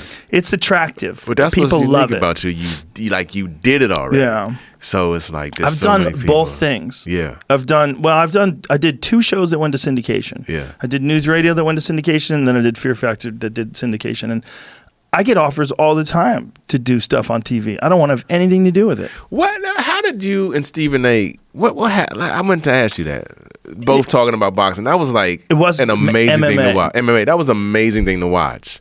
He's a generalist. Yes, and you were very specific, and that's but how? Why was that? Why were they together? Yeah, because they were trying to. He's a very popular guy. Okay, and you know there was a big event. Conor McGregor's fighting Cowboy Cerrone, and then ESPN. Obviously, it's on ESPN Plus. I got it. Okay, so he's an ESPN star. I was like, what happened? When I just saw a clip on YouTube, and I go, what happened? Yeah, and And it was clearly that. I felt like I was watching an open micer and a headliner. Yeah. Both have a take on the topic. It's not. He does not have. It's not a good place. Like if you're coming at martial arts, especially MMA, you have to have a deep understanding of the sport. Right. You can't just have a peripheral knowledge and communicate with someone like me. I've been doing this a long time. Yeah, that's what I saw. Long time. I've been working for the UFC since 1997, and I've been involved in martial arts since I was 14, 15 years old. So this is not casual to me, and I'm balls deep in it, and I'm also very, very respectful. Very respectful to the fighters, very, very understanding of what's going on, and I look at it in a very comprehensive way. His whole thing is making controversy. His whole thing is he's a great shit talker, and he's great at shitting on people. Yeah. He's great at mocking people's performances. He's just a powerful communicator and an entertainer. The problem is you carry that over to MMA, man. Those fans are not having that. Right, that's what. Yeah, they turned on him like wolves. Yeah. Yeah, I didn't say anything mean, man. I didn't say anything. I could have said some way, way, way meaner shit. Well, that's why I was watching. I was like, oh shit, this is crazy. Yeah, I don't have anything against that guy. I like him. I think he's entertaining, but it's just you can't say Cowboy quit. He got his face smashed in. He got head kicked. Yeah. I mean, he just doesn't understand what went down. Yeah. And you can't say Conor didn't show you anything. He just ran right through a top welterweight in 40 seconds. He's a beast. It's like, I understand what he's trying to do. He's trying to apply the same sort of way of talking about sports that he talks about, maybe if it's a basketball game or maybe it's something else. He's trying to apply that to MMA. It's a different thing. There's no knockdowns. You get knocked down, the guy gets on top of you and punches your fucking face in. You know what I'm saying? It's not like boxing. Right. It is as raw as a sport ever gets. You're not even wearing shoes. Your fingers are exposed. You got pads on your knuckles. You're allowed to elbow someone in the eyeball. You're allowed to kick them in the fucking face with your shin. Yeah. Your shin bone slamming into someone's nose. That happens all the time. That's normal. That's a normal day at the office. It's a crazy sport, man. Yeah. So for that sport, you have to be super respectful and appreciative of what's going on because those guys are putting their health on the line in a big, big, big way. And those girls, too.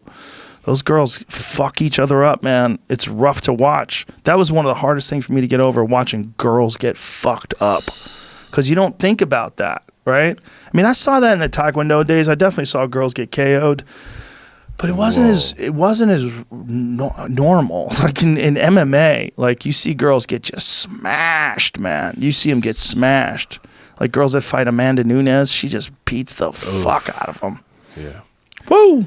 Man, it's a crazy sport, man. But I don't have anything against Stephen A. No, that's not why I brought it up. We were talking about TV. That's what happened. And like the interesting ideas that come from a different place. What if we take Joe and put him? Yeah, man. Look, even that world, I don't want to be involved in that world. Like if ESPN wanted to give me a job, I'd be like, nope, not interested. I don't want to have anything to do with that. This is what we did this Fight Companion podcast on Saturday during the day for the fight. The fights were from New Zealand, the UFC fights before the Tyson Fury Deontay Wilder fight, and we were talking about it. And my friend Eddie was like, how come they don't do something like this on TV? I'm like, they couldn't. There's no way. We're drinking. We have whiskey. We're smoking weed. We're talking crazy shit. Yeah. Brendan Schaub, every girl, this bitch's ass and this and that. And everyone's talking crazy. They're talking like guys normally talk if we're sitting around, but we're doing it over the internet. Yeah.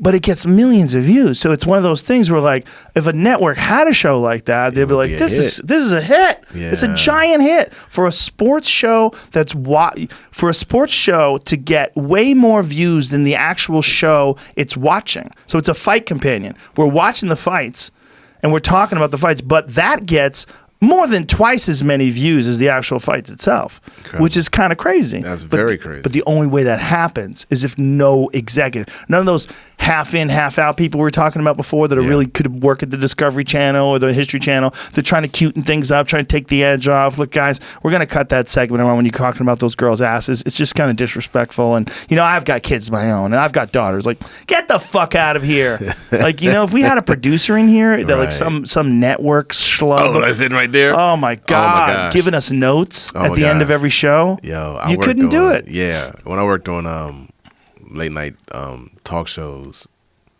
the whole narrative of freedom of speech was in the air. And that's whenever we would write something, it all had to be legally approved. Like that's the first time I saw that. Like, a lawyer would come, hey guys, and he'd be like flustered. You guys can't say, you know. We would go, all right, man, sorry. You know, we'd figure out, you know, fun ways, and then you'd go out in the world and people were like freedom of speech. Like, man, this shit is all legally approved, man. Yeah. Like what you're seeing in this space is. It's not like you said, like, but when you guys could just say whatever you want to say. The key is to narrow it down to as few voices as possible that have control. Like this. This is just you and me, and Jamie's hanging out. Yeah. This is a 3-man crew that reaches millions and millions of people. That's insane. Like that's insane. That's never happened before. But that's the only reason why it works. Yeah. Because you don't have any like. My sensibilities are all fucked up. They're not normal. Like what I think is okay in terms of drugs and violence and all the different things that I enjoy. Yes. I'm a hunter. I bow hunt animals. You know, that's what I eat. I smoke pot all the time. Man. You know, I'm always swearing. Yeah. Like I don't believe in any of these things. I just think that when you're putting together a show. There's no way you would ever let a person like me be responsible for the job of promoting something, being the captain of a show where you got all these executives and their jobs are on the line, and you're gonna have some loose cannon like me who's a wild stand-up comic. Like everything I've done has been wild, all from the beginning, from fighting to getting to stand up. It's wild. It's wild stuff. That's what I like. I like when it's chaos. That's what I enjoy. Yeah. But there's no way you could ever have a network approve something like this. There's no way the language, saying cunt, saying whatever the fuck you want to say, talking about things in an honest way, talking about what's bullshit, about life, about politics, about the state of the way human beings communicate with each other. Yeah. You got to boil it down to just a couple of people. When you boil it down, especially guys like you and me who are comics, who could talk real about stuff, who aren't scared of saying their flaws, aren't scared of saying where they fucked up and how, you know, those some of my favorite conversations are when you talk about this shit you fucked up when you were young and dumb. It's fun. People hide from that stuff, man. They don't like it. They don't like to feel like they're inadequate or they always like to feel like they were always good. Like, that's all nonsense. Yeah. This kind of thing where you're doing a podcast, I think this is the future of all those talk shows. Those talk shows are dwindling. They're like flowers in the desert, man. They're not getting enough water. There's no one watching. Yeah. If you look at the numbers like Conan's show, it's horrible.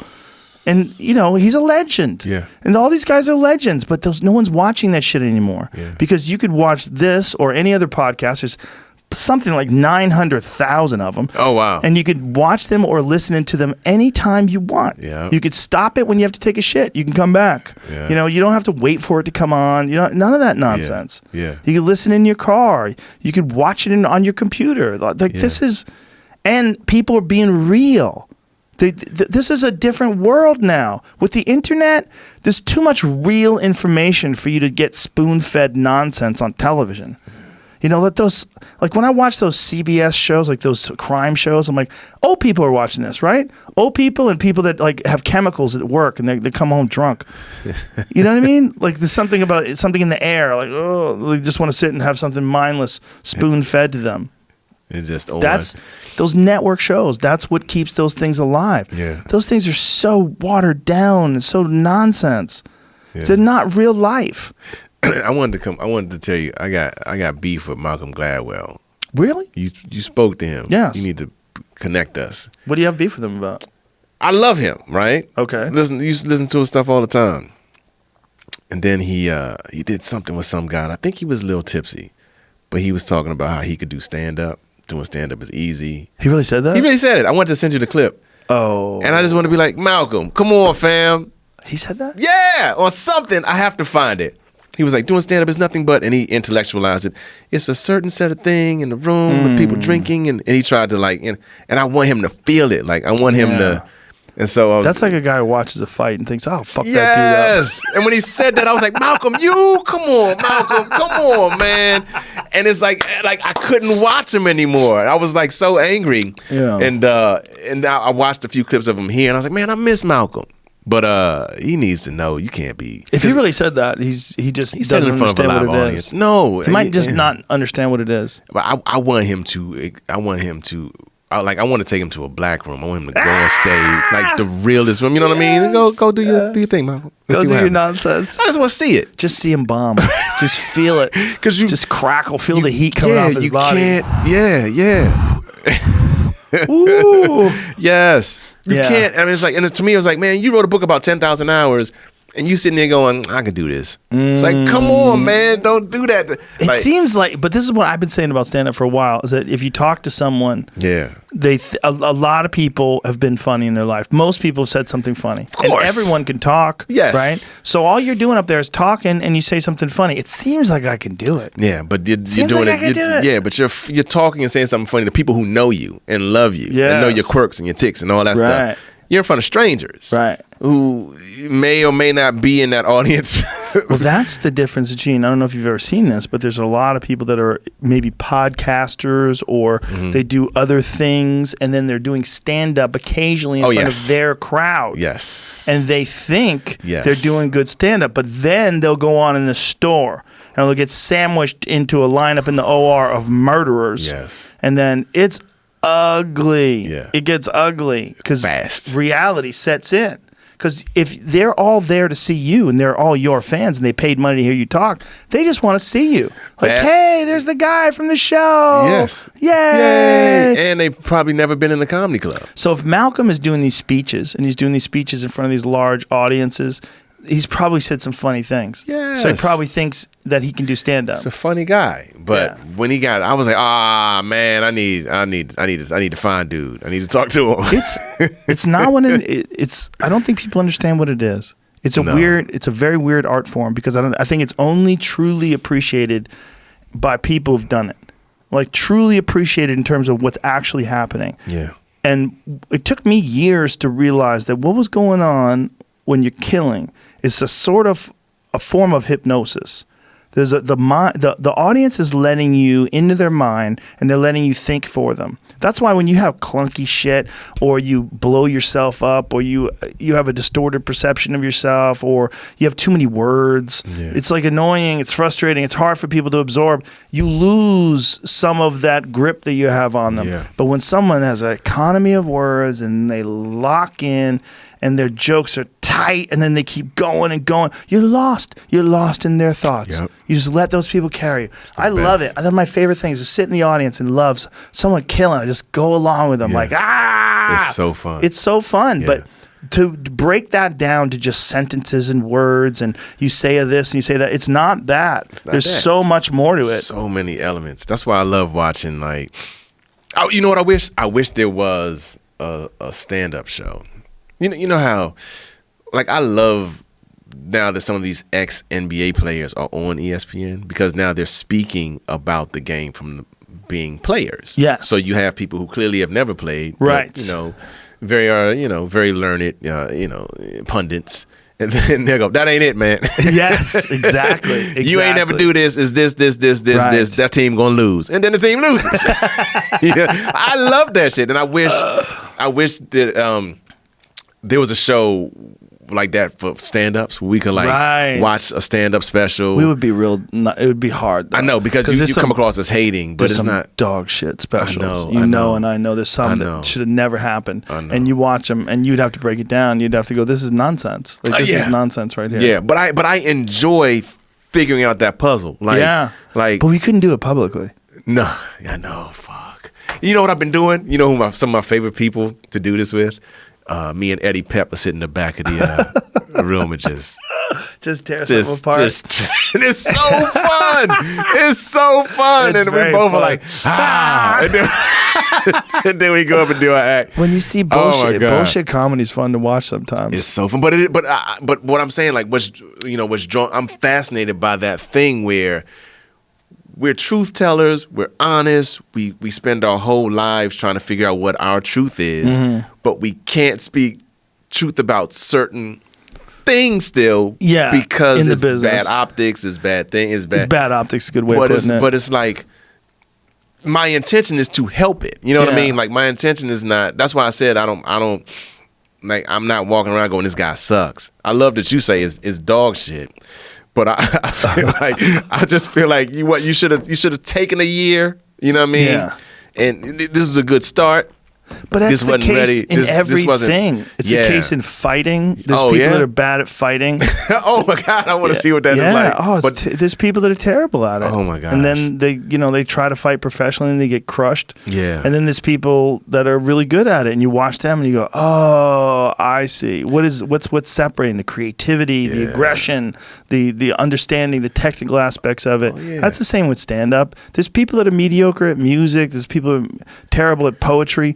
There's people that are maybe they're still on their early notebooks. You know what I mean? Yeah. Maybe it's just a journey and they just haven't gotten to the point yet. But there's also a thing where you were talking about bits that you would do where you try to get people to think about you a certain way. Yeah. I see a lot of that today. You see a lot of this weird woke comedy. Oh, yeah. Where it's like they're setting out to try to establish this like social justice premise rather than be funny. But it's almost they're doing it because they think it's the same mentality, and it's almost always people that are not really successful yet. Maybe they've had a little bit of success, a taste, but it's the same mentality as those phony actors that haven't made it. Where they don't say nice to meet you because they might have met you already, so they say good to see you. Right? Yes, you know that thing they do. What does that mean? Good to see you. What does that mean? You know, me and my friend Dwayne Kennedy, we were working on a show one time, and we would walk a lot, and we would just walk up to people and go, "I'm hearing good things." People would be like, because it's right there. It's up there with the, hey man, I'm hearing good things, man. Yes, good, man, good things. Like, actors. Yes. Yeah, I have a person I know, and her boyfriend is not a comic, an actor that hasn't made it, and he's brutal because all he talks about is like that this guy, I don't like his choices. Like you can't even watch a preview with him. Oh gosh. Yeah, like whatever happened to his career. Like bitch, you don't have a career. What are you saying? Are you shitting on this guy? Pay attention to you, and you'll have a busy. But it's not just that. It's like it's uncomfortable to be around them because that's all they care about is making it and acting. It's all they care about. They're not like balanced people that can just talk. True. Yeah. I know some comics like that. Yes. When you're struggling, when you're in the struggle. Yeah. The struggle is a motherfucker because it's a mind fuck. And then also the pressure of that struggle overwhelms you. Yes. And then when you actually do get a break, there's so much weight to it, you can't carry it. Can't carry it. Do you have anything now? Do you look back at maybe, like, have you seen some comedians because when you're in that struggle, you're not your best self, right? Yeah, so shit could happen for sure. Yeah. Have you like ever like made amends or anything or just like forgiving people like quietly because you understand it now? It's kind of like being a parent. Like before you're a parent, you see the world one way. Then you become a parent. Yeah. You see what I mean? It's like I talk about that a lot. That I used to think of people as being. I meet a guy. He's 42. Oh, he's always been 42. And then he's just. This is who he is. And I realized, he was a baby. He was a baby, and then he went through all these years, and here he is, all fucked up and confused. Yes. Yeah. Yes. And so I'm fascinated with that too. Like I'm a very forgiving person. I forgive people as often as I can. Yeah. I don't think there's no benefit to holding a grudge. I agree with that. Especially in our business. We're in a wild business where people take chances. Right. Wild people that take chances, like you gotta cut them breaks. Yeah, and I love that you always embrace that. Like you know who else embraces people being who they are? Debbie Allen is like that. Yeah. Yeah, man. It's like people want to protect people like that. You know what I mean? Yeah. They kind of like walk the world like with no judgment, and I like being like that. Like I love when people do fucked up shit. I hope they don't do it to me. No, I'm fascinated. I'm like, I just want to know. Yeah, man. Whoa, and then what? You know what I mean? Like, I'm not like, well, maybe you shouldn't. I'm like, no, yeah, do that. See what happens. I like chaos. I do. Encourage it. Hey, man, yeah. But I like people realizing that they fucked up and then talking about their fuck ups. I like that. That's what makes. Like I say, it's the difference between greatness and talented people. The people that can embrace it. I think transcend. I think it's, in my opinion, it's just a powerful human quality. Yeah, to forgive people. Humility. And humility is big, but also just being a nice person is so valuable.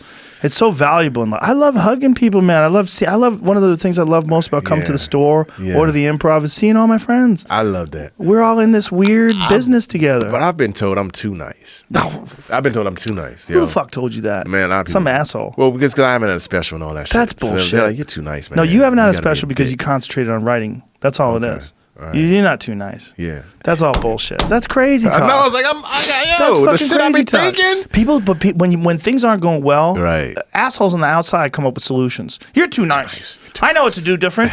You need to start stealing. I did it. Right. I'm like, I'm too tall to steal, man. Yeah, you need to fire your agent. Like, what? He's been with me from the beginning. Like.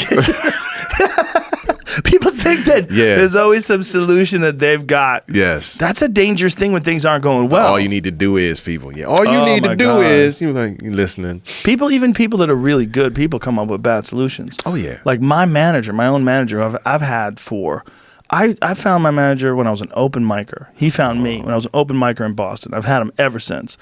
But in the beginning, he wanted me to be clean. He's like, I've been that. You got to be clean. You got to be clean. Clean your act up. You get on TV. Clean your act up. But he let it go pretty quickly. But it's also because things aren't going well, right? You don't have shit going on. Yeah. Nothing's happening. So people are like, how do we make it happen for you? You got to be clean. You told me I got to dress up nice and be clean. Yeah. 2 pieces of terrible advice. Yeah. Let me ask you, do you think there's still value in that? Like, why don't they have a late night talk show where comics can just do their actual act? It would have to be on the internet. The problem is all those goddamn people you're talking about. Like the same reason why you can never have this Fight Companion or even this podcast on a network. There was too many people would interfere. Shit. They would, like I have a friend who's an executive and he actually talked to me about, there's probably a lot of other things you could do with this show. Yeah. You could do this and you could do, I'm like, hey. Stop. You're never going to get a job here. You're not going to come over to the wild side. Right. Like you can't handle this. This is not you. This is the internet is a different thing, man. The internet is a different thing. Oh, and if you involve the internet and you try to bring the Hollywood people over to they'll just fuck it up. Yeah. They'll just ruin it. Yeah. So if any kind of wild ass late night talk show you have comics sitting around, they'll ruin that. You'd have to bring that over here. You have to bring it over to the dark side and just let people just get. All you need is a conference table and some fucking cameras and an internet connection. Boom, you're on YouTube. I'm doing it. That's all you need. In context with Owen Smith. That's what Why not, man? I'll be watching stuff. Go, man, I want to. So, dude, every comic should have a podcast, just like every comic has a social media. It's really that simple to me. I'm getting off of that shit though. Social media? I'm gonna keep it, but I ain't following nobody. No offense. It's very addictive. I unfollowed you this morning. Thank you. Because that's my new thing. I tell people to their face, yo, I followed you, then unfollowed you. Just it's very distracting.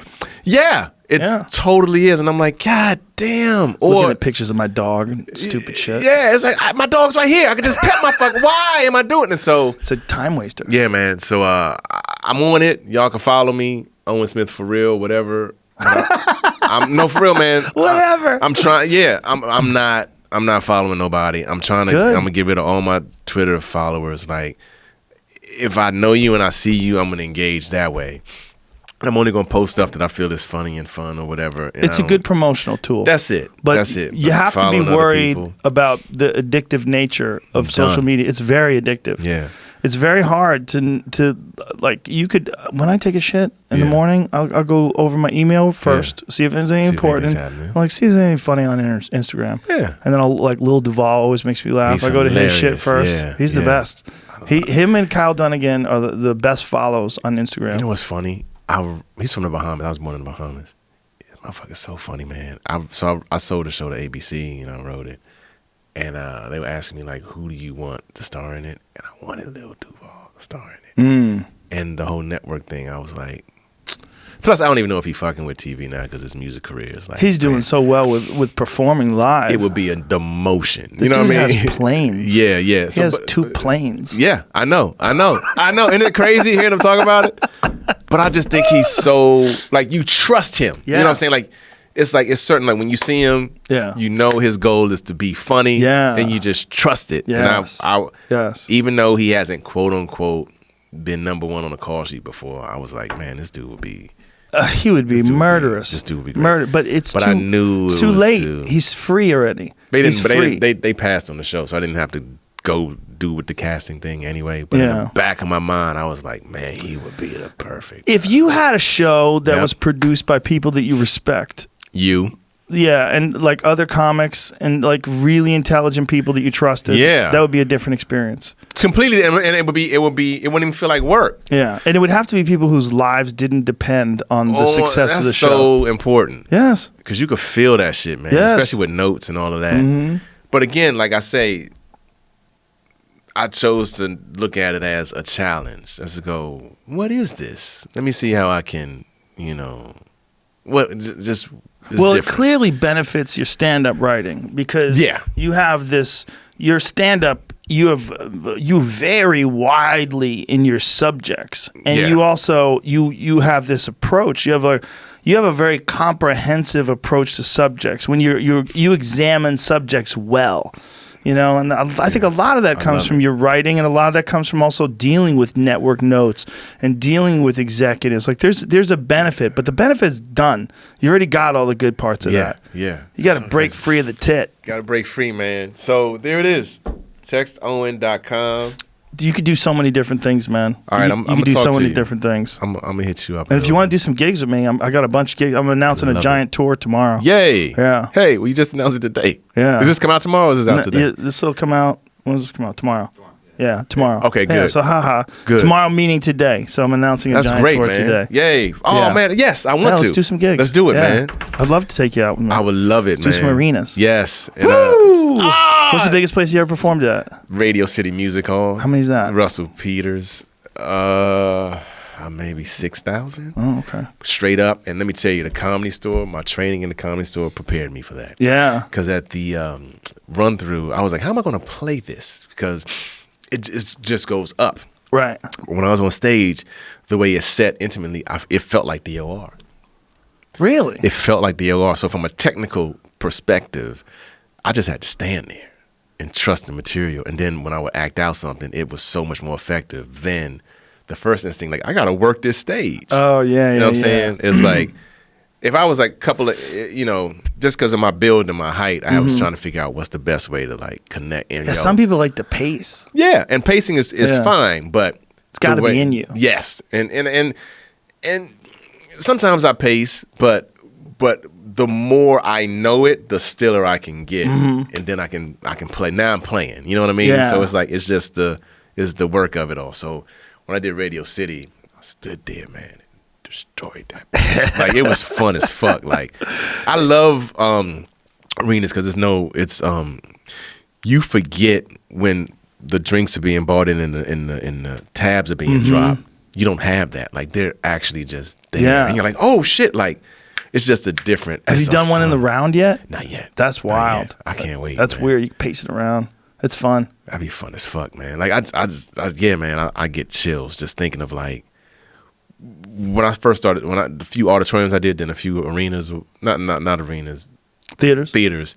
I was like, oh shit, this is what this is, like, I'm that, like, I love that shit. Like, well, especially for your style of comedy too. Yeah, love it, man. You have comedy too that's got plenty of room to think about what you're saying. Yeah. And that's what in the theater, you got to kind of slow things down a little bit, because I remember I went to watch Louis Black. Me and Joey Diaz watched Louis Black. He was performing a night before I was. Okay. And we flew in early, and Joey was like, let's go across the street, because that was where the theater was. And so we got in, we sat down, and I realized that when he's this was in New Jersey, might be the theater didn't have the best sound. Not that New Jersey has bad sound. But when he was in his middle of he was killing. He had this big laugh, and then he would say a tagline, and I couldn't hear the tagline because everybody around me was laughing. And then I realized, like, oh, you got to hold these taglines a little in a place like this, because the laughter's too loud, because you actually hear people next to you going, ha, ha, ha, ha, and you can't hear what the fuck he's saying unless the volume's so overwhelming. Like, you got to know. And then on stage, it's hard to realize that, because there's the monitors, and the monitors are, boom. You can hear yourself very loudly. Yes. But you might not, the people in the audience might not be able to hear it as clearly. Yeah, it is a different pacing thing. I love it though, man. What was so interesting about that is when you what I like to do sometimes is look at what other acts come to that venue, and a lot of times if it's like like jazz ensembles or things where it's not like a lot of laughter, you know what I mean, like in that space, you got to remember like it's 52 weeks in the year, maybe 4 of those weeks is us, right? You know what I mean? Yeah. Every time it's like it's dance, it's all these other things. Yeah. People, doing this shit. So yeah, that. The place is even like, what the fuck is all this noise? Like consistent at a rapid. Yeah. So yeah, you do, it bounces and you gotta like just. That's different. It's different.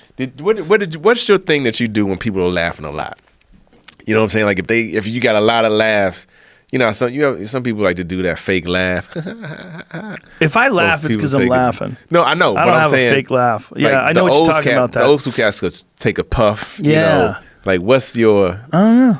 Just in the moment, man. I stay in the moment. I try to stay in the moment. But I definitely never give off a fake laugh. Yes. If I'm laughing, it's because I think it's funny in the moment. There's a grossness to fake laughs that I just can't tolerate. Yeah. I see guys fake laugh, even good comics sometimes. I want to go, please stop doing that. I know. Please stop. Because sometimes it's funny. Yeah. Sometimes it really is funny. But if you're lying to me, you're pretending you think this is hysterical right now when you said it 150 times in a row exactly the same way. Yeah. And you're pretending like you just realized how funny it is. Right. Like I had a tagline the other night that I never used before, and right after I said it, I started cracking up. It cracked you up. That's the best, though. It came out of nowhere. Yeah. Because I realized like I had a point in the middle of this bit, and I said the point, and they're like, bah! Because it was so ridiculous. Yeah. And it was also real. Like in the moment, I came up with it, I ad-libbed, I said it on the spot, and then I started laughing. I love that. Those are real laughs, but I don't hardly ever laugh along unless I might be real high. If I'm real high, I'm real silly. Sometimes I'm just, most of the time I'm in the groove, right? Yeah. I'm just thinking about what I'm doing. I'm just trying to do it my best. But there's times when I'm up there, I'm like, man, I can't believe I get to do this. I know. Can't believe it. Remember, go back to thinking about the time when you were 19, you're watching Chris and Tony, and then think now. You get to do it in the best comedy clubs in the world. Yeah. And it's just the greatest job on earth. It's nothing like it. There's nothing like it. And so that brings me back to Malcolm Gladwell, man. Malcolm, you're crazy. See you in these comedy streets, fam. No, let's stop. Malcolm, I'll put you up on one of my nights. I really wanted to talk to him. I want you to go on right after Owen. Yes! Yeah, follow me, son. Or open. That might be even uglier. Oh, my gosh. Yeah, man. No warm up. I was like, like for real, ask my wife. Like, I couldn't listen to him for a minute. And that was my man because he had these podcasts. When he was dissecting stuff and, Well, he's a brilliant guy. Fantastic. And sometimes brilliant people overestimate their perceptions. They overestimate their ability to break something down. Yes. I mean, I've had conversations with people about fighting that way, where people say, hey, if anybody ever came up to me, I would do this, and then I would do that. Like, they say that. And I'm like, oh, okay. This is it's hard for me to hear. I'm just going to let you talk because really I want to just tackle you right now and choke the life out of you. Wait, I wasn't ready. But people have this idea because a person moves in a way that's similar to the way that they can move. They think, I could do that. I lift weights. I'll fuck that guy up. They have these ideas and they think, oh, he's out there talking. I'm a brilliant guy. I'm smarter than them. I understand things. I write. I'm always performing because I'm always talking about this. Stand-up would be easy. I literally yelled. I said, Malcolm, what did I do to you? Like, I think it's so personal. Like, why are you attacking my thing, man? Before I criticize him, I'd have to hear his exact quote. Yeah, I got to send it to you. Have we found it? He was feeling saucy. Jamie? It's him and another guy. Yeah, he was talking about jobs that are really hard, and he picked stand-up comedy, and there's a couple quotes. That guy defended stand-up comedy very well, it seemed like. But is this something that I couldn't figure out where exactly was. I think it was on quotes? Somebody else's. It was a podcast they did somewhere, like an interview. Okay. It's like an hour So long. you saw it in quotes? Right, yeah. Can I see the quotes? It wasn't very... It wasn't very clear. At, yeah. Oh, okay. So, but basically, give me your synopsis of it then. Like he thought people were too drunk, so it was really easy. Yes. The room was set up for them. They're coming to see them, so it's easier. He just doesn't know. Like, he's got a very singular. He must have been like one or two stand-up shows, and it's like, oh. Well, he's right sometimes, though. He's right sometimes. We've all seen shows where people are laughing at bullshit. But I didn't want to hear from him. Right. Well, he doesn't know. Like, if there was a show and you went on, and Jeselnik went on, and Diaz, maybe Louis C.K. dropped in. Right. Dave Chappelle did 10 minutes. Malcolm, get up there. Good fucking luck not having a heart attack. Right. Go have fun, man. Go. But he's also right in that we've all seen mediocre thoughts get passed off and the audience laughs. Like, there's certain clubs, I don't want to mention any names, but you can go to them any night of the week in Burbank or in North Hollywood, and you can see locations? Dog shit comedy, and people are laughing. They're laughing, and it's like real clunky, low rent. What if that's where he was, like in those rooms? It could be where he was. Straight B room. But I mean, this is the difference between talking about any sport, right? You could watch someone do it poorly on a playground, or you could watch someone do it exquisitely as a professional. And you go, oh, here it is. Gladwell stated, comedians deal with people in a tightly controlled setting. I remember and that he cannot imagine an easier set of circumstances for navigating a social situation than that of a stand-up comedian. They go to Vegas, they go to the Comedy Cellar, they control their environments. Oh man, I was like, and this is what is this article that's shitting on it? What's it from? Malcolm Gladwell fails stand-up comedy 101. Yes, so who wrote that? See, that's how I felt. What is the person who wrote it? Somewhere up here. Does this have their name anywhere? I had it. Really? It's the guy. It's the .com. NathanTimmel.com. NathanTimmel.com. Is Nathan a comic? Yeah. Well, he's right. Yeah. Nathan's right. Yeah. I mean, Malcolm's right in a sense. He's right in a sense. But what he doesn't understand is there's a mind wrestling that's going on before you actually go and do that. And to sort of diminish the difficulty of that, it just shows that you haven't done it. That's what it felt like. Yeah. And so I was like, damn, I can't listen to this dude. Because I couldn't, because he said it in the same exact voice he says everything else in. So when he's breaking down something that I really want to hear him dissect. He's so brilliant in so many different ways. I couldn't shake it. I was like, fucking Malcolm Gladwell. That 10,000 hours shit. Yeah. He wrote Outliers, right? That's him, right? Yes. Yeah. That book is amazing. When it talks about the Beatles and how like people think the Beatles came out of nowhere. Those motherfuckers did thousands and thousands of shows. That's what's up. It's just numbers. Yeah. It's numbers and concentration and focus and just that being what you really want. Yeah. You know, it's just it's not just numbers. It's numbers of like passion, numbers of focus. Yeah. Yeah. Yeah. He's wrong, but I get it. I get why he thinks that it is a tightly controlled environment, but it's so easy to bomb in that tightly controlled environment. But he has no idea. That's an A room. Some rooms are tightly controlled environments, but starting, we didn't always perform in tightly controlled environments. No, bowling alleys. Oh yeah, fucking backyards, bars. Yeah. Like there's so many other spots where you also have to make comedy happen. Yeah, and those places where there's a big moat between you and the audience. Dude, I did a Jack and Jill strip club.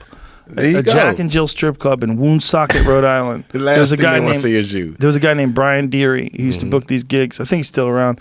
He used to book these gigs in Rhode Island, and some of them were great, but occasionally they were terrible. And this one, as far as I know, I think I was a one and done. I think they killed it after either, because there was only like 4 people in the crowd. And I went up, and there was a guy and a girl. Jack and Jill strip club was there was an old concept that didn't really take off, where couples would go, and a guy would go and strip, and the girl would go and strip. And they both looked like their parents drank while they were in the womb. they both had terrible tattoos. This guy had terrible tattoos, and he had them covered with bandanas. So he had like bandanas around his arm, and you could see like the shitty tattoo poking out of the bottom. And he was built goofy. He was built like a guy who like lifts weights, but he drinks every night. You know what I mean? Like He wasn't strong pot belly. He wasn't like if you go to Vegas and you see those like the men from down under, they're all six pack looking ripped. There was nothing like that with him or her. They were both disgusting. They're both disgusting, and it was. And I'd like to say I bombed, but bombing usually you hear some noise, right? Like people are mad at you, you suck, boo. They were not even recognizing that I was talking. Oh my god! So I got off stage, and there was like a little pool table in the back, And there was a dude who just happened to be in town because his family lived there, because it was around the holidays, and his family lived in Rhode Island, and he just wanted to get out of the house, so he came to this local bar, and he goes, "Hey, what the fuck is this place?" And I go, "What are you doing here?" And he goes, "I'm just here. My fucking family lives around here, and I just came here because there's nowhere else to go. What the fuck is this place? This is so strange." And he and I had a game of pool, and we were laughing. That's hilarious. Yeah, I'll never forget it. It was so strange. It was so strange. That's not a controlled environment. Those gigs season you, though. Yes. You develop a crust. Yes. A layer of protection where you could go up in front of those people. Yes, and you also know when you get offered those gigs what it's going to be like. Yeah. Just by the tone. I mean, it's going to be great. It's always packed. All right, okay. All right. Where is it again? Sure. But there were some that were always packed. There were some gigs that I'd get, old school shitty bar gigs that were fun, man. Yeah. They were wild. They made me because they fed me. Right. Those gigs fed me when I was poor. But it's every situation is different. Like he basically saw like the Lakers of stand up. You know what I mean? And he thinks it looks easy because they make it look easy. Yeah. He falls into that trap. That's our fault. Right. Yeah. My wife is calling me. That's like thinking that someone's making something, thinking that something's easy because someone's a master. Yes. Like, did you ever see that video where Michael Jordan came out of retirement? Didn't come out of retirement, but he had retired. But there was a player who had been talking shit about him. Oh yeah. You saw that? Oh yeah. And and when Mike came back, They played one-on-one. They played one-on-one. And he just destroyed him. Mike served but he him. did it like laughing. Yes. And joking. He made it look so easy. And the guy was like, and then the guy realized like, there's levels. I do that sometimes. Because you know what else happens out here? We'll be working stuff out. Yes. Working stuff out. So I'm not in the gear that I would be in. Of course. Because I'm figuring it out. And this is a safe space to try to figure it out. So you might see some people like, whatever, he struggled after me. I'll be like, all right, put me in front of you, and then I would just do your best shit. And I would make sure I could see their face like while I'm doing it. They were like, oh shit. Well, you know what I mean? That taking the chances, look, Chris Rock does that better than anybody. Yeah. I've seen Chris Rock go on after people killed. Right. I mean, killed. He gets this giant round of applause and he goes, relax, this shit ain't gonna be funny. Yeah. This shit is not gonna be that funny. I'm just telling you right now, this is all new shit I'm working out. It ain't that good. Yeah. And he'll walk around and joke and laugh and says, it's not that good. And he'll like bring everybody down, calm them down, and then purposely fuck around. Damon Wayans used to do that too. Oh, yeah. He's so funny. Damon Wayans he's one of the unheralded greats. He's doing it again. Yeah, he is doing it again, but he's also doing sitcoms again too. Oh yeah, he saw them. Yeah, he was gonna do. We had actually talked about doing a podcast. He was into it. Yeah, but then I was there that night. Remember the improv upstairs? But then he's like, he doesn't want to say anything crazy. Oh, because he's got a show and Netflix stuff, network stuff. Smoking weed, get some drinks going. Some ice starts clinking. Start talking shit. Oh, he's got some stories. Damon's. Look, he had a joke about Magic Johnson way back in the days. Where when Magic went back to playing when he had HIV, I'll never forget this. He was like, everybody was afraid to cover Magic. He said it, except for Dennis Rodman. Dennis Rodman was like, motherfucker, I fucked Madonna. I'll spit in your mouth and accelerate your symptoms. To this day, that's one of the best jokes I ever heard. Fantastic. I'll spit in your mouth and accelerate your symptoms. Because motherfucker, I fucked Madonna. Man. Yo, you don't realize how complete Damon is, man. Oh, he's an animal. I got to witness like the stuff he says between the lines is so complete. You know what I mean? He's so fucking good. He should be recognized as one of the greatest of all time, but he went and did a bunch of TV shows. Right. And while he was doing those TV shows, he did clubs and he fucked around a little bit like that, but he didn't dedicate to it the same way maybe Cat Williams did or some other guys did that became huge. And had a bunch of big time specials in that era, but he still always got huge it. To me, though. Yeah. He could still do it right now. Damon, if he wanted to go on tour and start hitting theaters and start doing a Netflix special, he would blow people away. Destroy. He was one of the people that showed me it was okay to be tall and funny. Oh, that's hilarious. You know what I mean? Like, we've talked about this. Yeah, that's true. I was right? like, God damn, he's so and he was cool. He was cool, but then he could get goofy. He was silly. Man, he was silly. But goddamn, he's a great writer.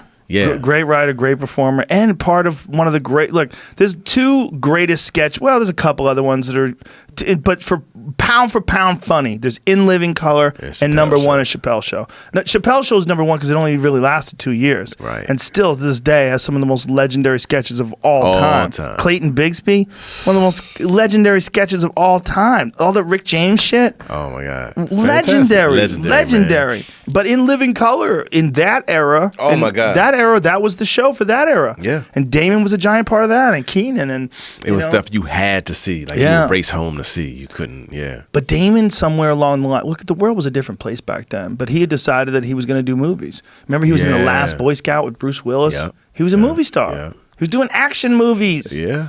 And then he got that sitcom. He did that sitcom for a long time. And the problem with sitcoms is they give you that juicy check every week. Ooh, if you're a famous guy who's the lead of a sitcom, like guys like Kevin James, you never have to work again, ever for life.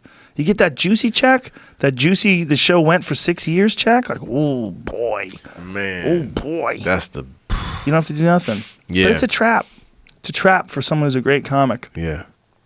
Because at the end of the day, it's never going to be as good as doing stand-up. It's never going to feel as good. There's a thing about when it pop. There's a thing about when you hear a dude pop in the main room, like you're in the back green room when you hear bah! Yeah. Like you open the door and lean in, like what's going on? What'd he do? What happened? What'd she do? What happened? That's my favorite. That's in my professional life. Yeah. Out of all the things I've done, whether it's a UFC or podcasts or TV shows. The pop of someone murdering at a club where you're hanging out and you watch someone just destroying. Joey Diaz did this bit about Terry Crews that they cut out of his Netflix special. What? Yeah. It was too risky for the internet. It was too crazy.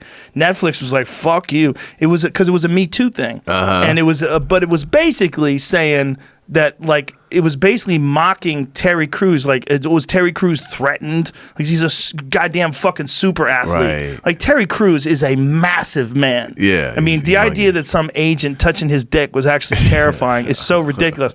But Joey Diaz had this bit about, you shouldn't have done that underwear commercial. You're bouncing your titties with that giant fucking hog in your pants. I'm not doing it any justice. He doesn't do it anymore, unfortunately. But that bit, me and Santino, we were in the back of the OR. Literally, we couldn't stay in the chair. We were on the ground. We were just clinging to the table, just hanging on. And Joey's screaming, and his sweat's flying off of him, and he's beet red. But those are my favorite moments in life, when someone hits those pops. You don't get those pops when you do a sitcom. You get a lot of money. You get everybody making you bagels. It's wonderful. Yeah. You got a parking spot, but it's a velvet prison.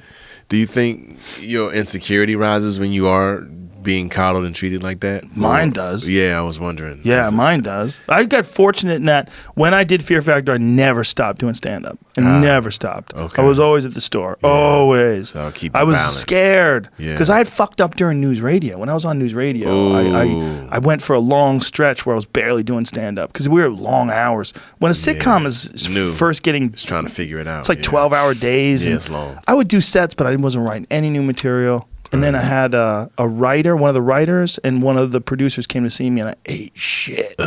Woo! Bombed hard.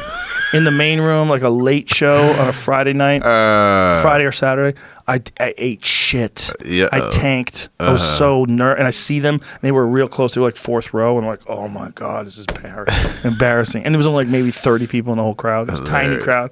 Ray Romano's in the back like, this is who you hired? He was already killing it with Everybody Loves Raymond by then. He was happy.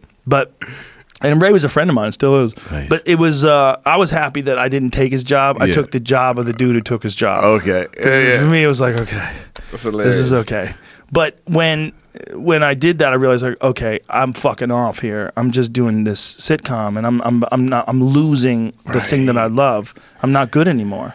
Like, I sucked. Yeah. And then a year later, I wound up doing my Warner Brothers special, my Warner Brothers CD. I really got my shit together again. I really did. I started doing multiple sets around town. Yeah. I started writing a lot more. Yeah. I started really taking it seriously because I realized, like, you can't do that. You can't fall apart. You can't. You can't just start bombing. Nah, man. But you get soft, man. You can get soft. And they were making me soft, too. Like, one of the producers was like, why are you still doing stand-up? You're an actor now. Ew. But that's what everybody wanted. Even Seinfeld took time off. He did Seinfeld and stopped doing stand-up. Yeah. A lot of people got brought into that trap. Yeah. You know, it's hard. It's hard to get hired as a writer too, because it's almost. I'm learning. It's almost like the difference between improv cats and stand-up cats, right? So if you're a writer, if that's what you do, you write, then they may have a certain bias or feel a certain type of way towards a comic that writes, and it's like, oh, okay. It's like you deal with it everywhere, and it's like, but you basically because you could always leave. Always, and you always have, and you're sitting in a room and you got two jobs. You know what I'm saying? So it's like, we got this job, but I'm also gonna do this other job. Yeah, like nobody with one job wants to sit next to somebody with two jobs. I totally get it. You know what I mean? Especially with comedy, because their comedy's kind of unproven. Yeah, like they think they're funny, right? But how do you know you're funny? How do you really know? I've always wondered that. I was like, that's a courageous thing. That is so courageous, right? Yeah, you're a comedy writer. And you don't even perform. Like, how do you know if it's funny? Like, who told you you're funny? I know. Who told you? Are you sure? Malcolm Gladwell? Are you sure? No, because I really want to listen to him again. So we need to talk, man. He's right, I and want he's to support him. If he was here right now, I'm sure he would see our perspective. Right, and then I could listen to him again, because I miss it. He's right, though. In certain ways, he's right. It's a very controlled environment, but that still doesn't make it easy. Based on what he saw. But you know what else? I read an article by another guy. Here's the thing that's happening too. People who aren't that strong in comedy are writing articles about comedy. You know what I mean? Like in national thing. Who wrote this? And it's like, a comic. I seen him. He's not what? I don't want him terrible. speaking. Yeah, why are they speaking for us? Yeah. And you're like, comedians are not a monolith. Like you're like, oh. I read this article this woman wrote about men not being funny, and I've seen her act talking about forcing men to eat her pussy. And it's one of the worst bits I've ever seen in my life. I'm like, this is hilarious. But yet she was able to write that thing on that platform. Yeah. And it's like an amazing thing that's happening. Like everybody's a pundit, everybody's got an opinion. If there's money to be made in clicks, that's what it is. If you can, especially if you're writing an article like shitting on someone who's done something wrong, like Louis C.K. or someone else, or Aziz Ansari, someone who's gotten in trouble, right? And you go after them, and they know that, like, that's why the pylon happens, because it gets people attention. It's a very profitable, lucrative venture. It is very, yeah. But yeah, there's a lot of people writing stories or articles about comedy where they're dismissive. They don't understand. They don't really truly understand what they're talking about. Yeah, it's like so many gaps. And you're like, whoa, what's this? And yeah, all that stuff annoys me. And I don't carry it much, but it was so funny because when I sat here, I was like, oh yeah, Malcolm Gladwell sat here. Let me tell you about him. Jerry Seinfeld did something like that one time too. He was on like HBO talking to Bob Costas about comedy. I'm like, why is this happening? And he said, and Jerry said, I don't know who the next people are. I mean, these young comedians don't study. And I took great offense to that. They don't study? He said they don't study. What does that mean? He said they don't know, they don't study the craft, they don't know, I guess who came before them or whatever. Generalizations like that are so crazy to say. So I'm at Hermosa Beach Comedy Magic Club, and Jimmy Brogan, who I call like the comic whisperer, like he goes, Jerry's performing, you want to come down? Of course. So I go watch Jerry perform, and then he invites me in the green room. And when I see Jerry, I couldn't help myself. I go, hey, man, you can't be going on TV saying comedians don't study. He goes, I know you. Hey, man, whatever, man. Because I study. You can't do that. You're dismissing a whole generation. People listen to you. Yeah. He goes, all right, man, I'm fine. You want a cigar? Have a seat. So then I sit down, and I look to my left. It's Jay Leno. It's like Kevin Nealon. It's like all these heavy hitters. But I just saw him and just had to, hey, yo, what are you doing? Like, no, you're right. But sometimes people say things they're just talking. They don't even know if they have a point. They're just hoping they could formulate it as they're talking. Right, but I can't let it go. I'm like, I gotta find this guy. Right, you're right, and he was right too to let it go. To agree with you. He was so chill. He was like, hey, all right, man, you want a cigar? And I sat down. That was easy. Mark Norman, who's a friend of mine, does gigs with him. He says he's great. He said Jerry's a great guy. I believe it, man. Yeah, and he just Well, he still's doing it, and he's got $500 million in the bank, and he's still doing it. Dude, and he's been doing it well forever. Since the 80s. But he's always working on it, honing it. He still does it. Yeah. He still does it, legitimately. He's one of those guys that did what you're telling me to do. You gotta trust it all the way, and you just gotta just do it. Because when you say how do I write, some days when all I do is write comedy, I go, God damn, why don't I do this all the time? Yeah, because I could take my bit so and it's the best. And you know how you said that you're consistently inconsistent? Yeah. Oh yeah. That's a hallmark of a funny person. It's a strange thing. Like most comics we're very impulsive, crazy people. Right. We don't necessarily have discipline. Man, yeah. I'm just very fortunate that I was involved in something else before comedy that required discipline because your fucking physical health is on the line. Like, I had to have discipline. I was going to get my brains kicked in. So, that transferred over to stand-up. But it's so easy to fuck off, man. Yeah. When I come home from the Comedy Store and it's late at night, a lot of times I just want to go to sleep. Yeah. I don't want to do anything. I want to watch TV. I want to fuck off. But I sit in front of that goddamn laptop. Sit in front of that laptop. I'll spark a joint. I'll go outside. I'll spark a joint. That's the best punch. Stare at the sky. Yeah. Come back inside and stare at that laptop, and then I'll start writing. And I'll force myself. I'll say I'm gonna do 1 hour. Maybe I'll do more than 1 hour, but I'm definitely gonna do 1 hour. And I set a timer. It's the best punch up. Did I ever tell you my Mitch Hedberg story? Which one? I did acid with him.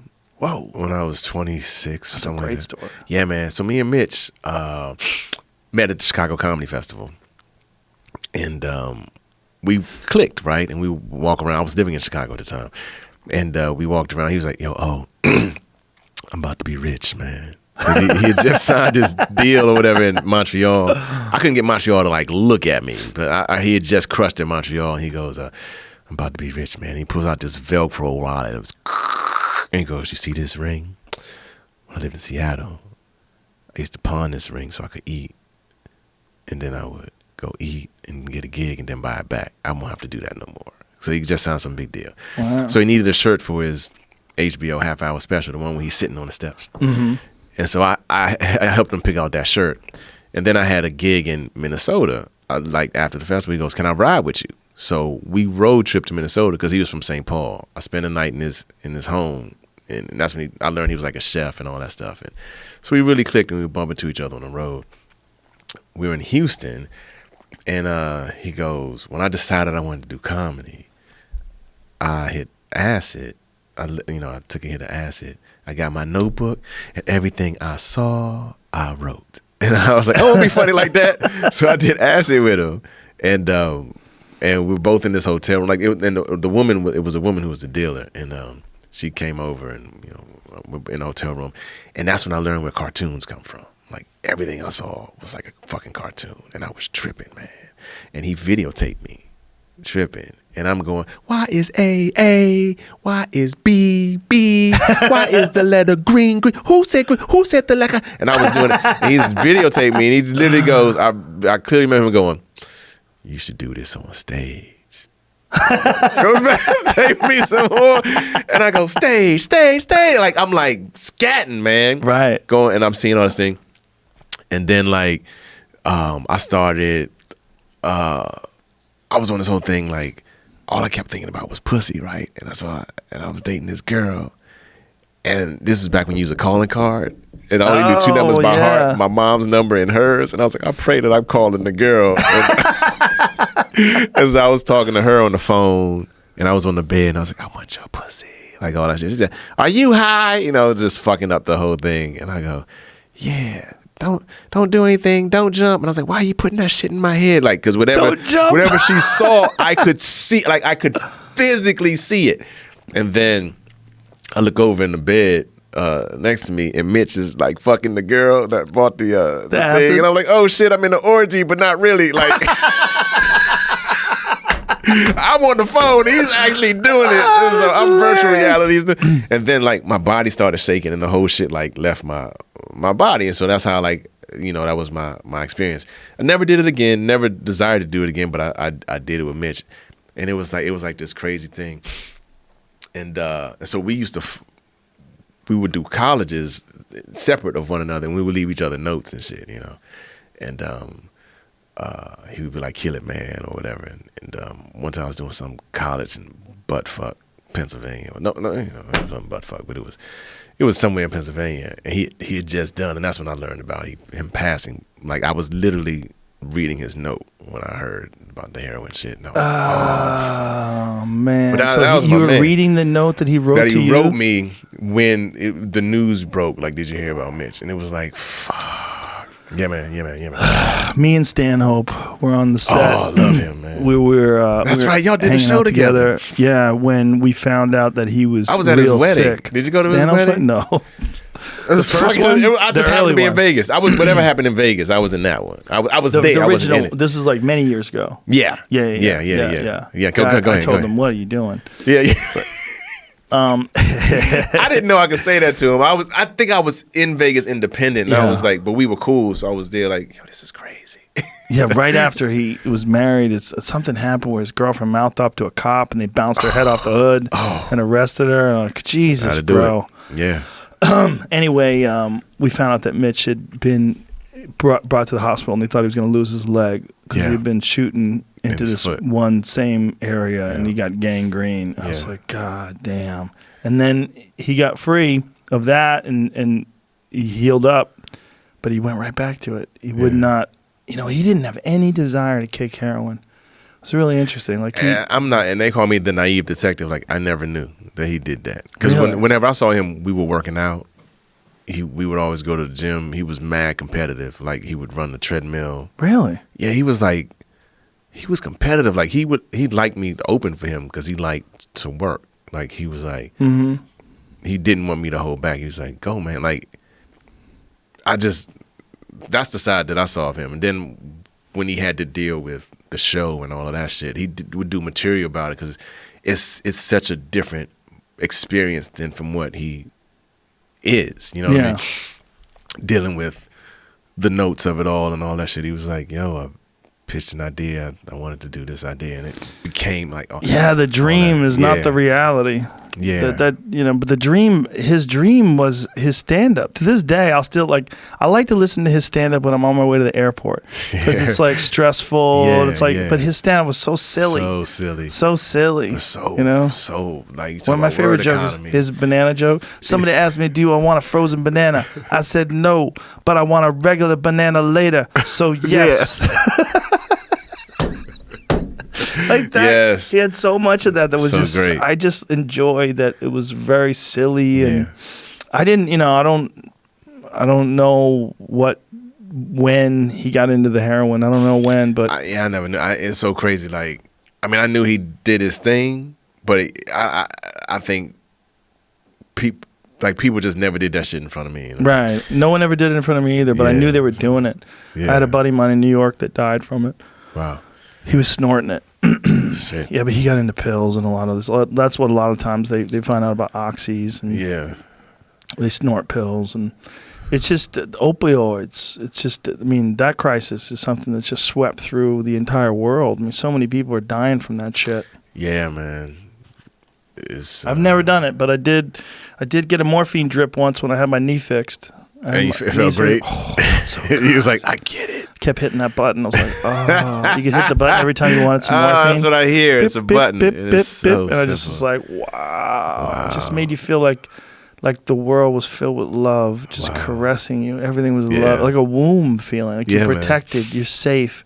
You're going to be okay. Amazing. Which makes sense that a lot of musicians and a lot of people wanted that because so many people that are like really super creative or they're kind of in pain. A lot of those people are like they're like when you think of Nirvana, you think of Kurt Cobain, the screaming, all that. Like that's coming from a place of pain, right? Yeah. And then that dude would go off and do heroin. Mm. Well, I'm glad you're not doing heroin, Owen. Nah, fam. I was always, Lenny Bias passing of cocaine overdose scared me from doing anything. Beautiful. Because he was all muscle. Yeah. And I was like, if cocaine could take him down, I don't stand a chance. Like, I've never had a six-pack. This dude... amazing, you know what I'm saying? Yeah, so super athlete. When that happened, like my brain was like, oh, that shit ain't for me. And so weed I do, I did mushrooms once. Shit my pants. On this dude's white couch. Oh no! I secretly think I never liked that guy. He was like an asshole to me. But I just purpose just shit on his dumb white couch, and his white carpet. Ugh. Oh. And I was like, all right, man, see ya.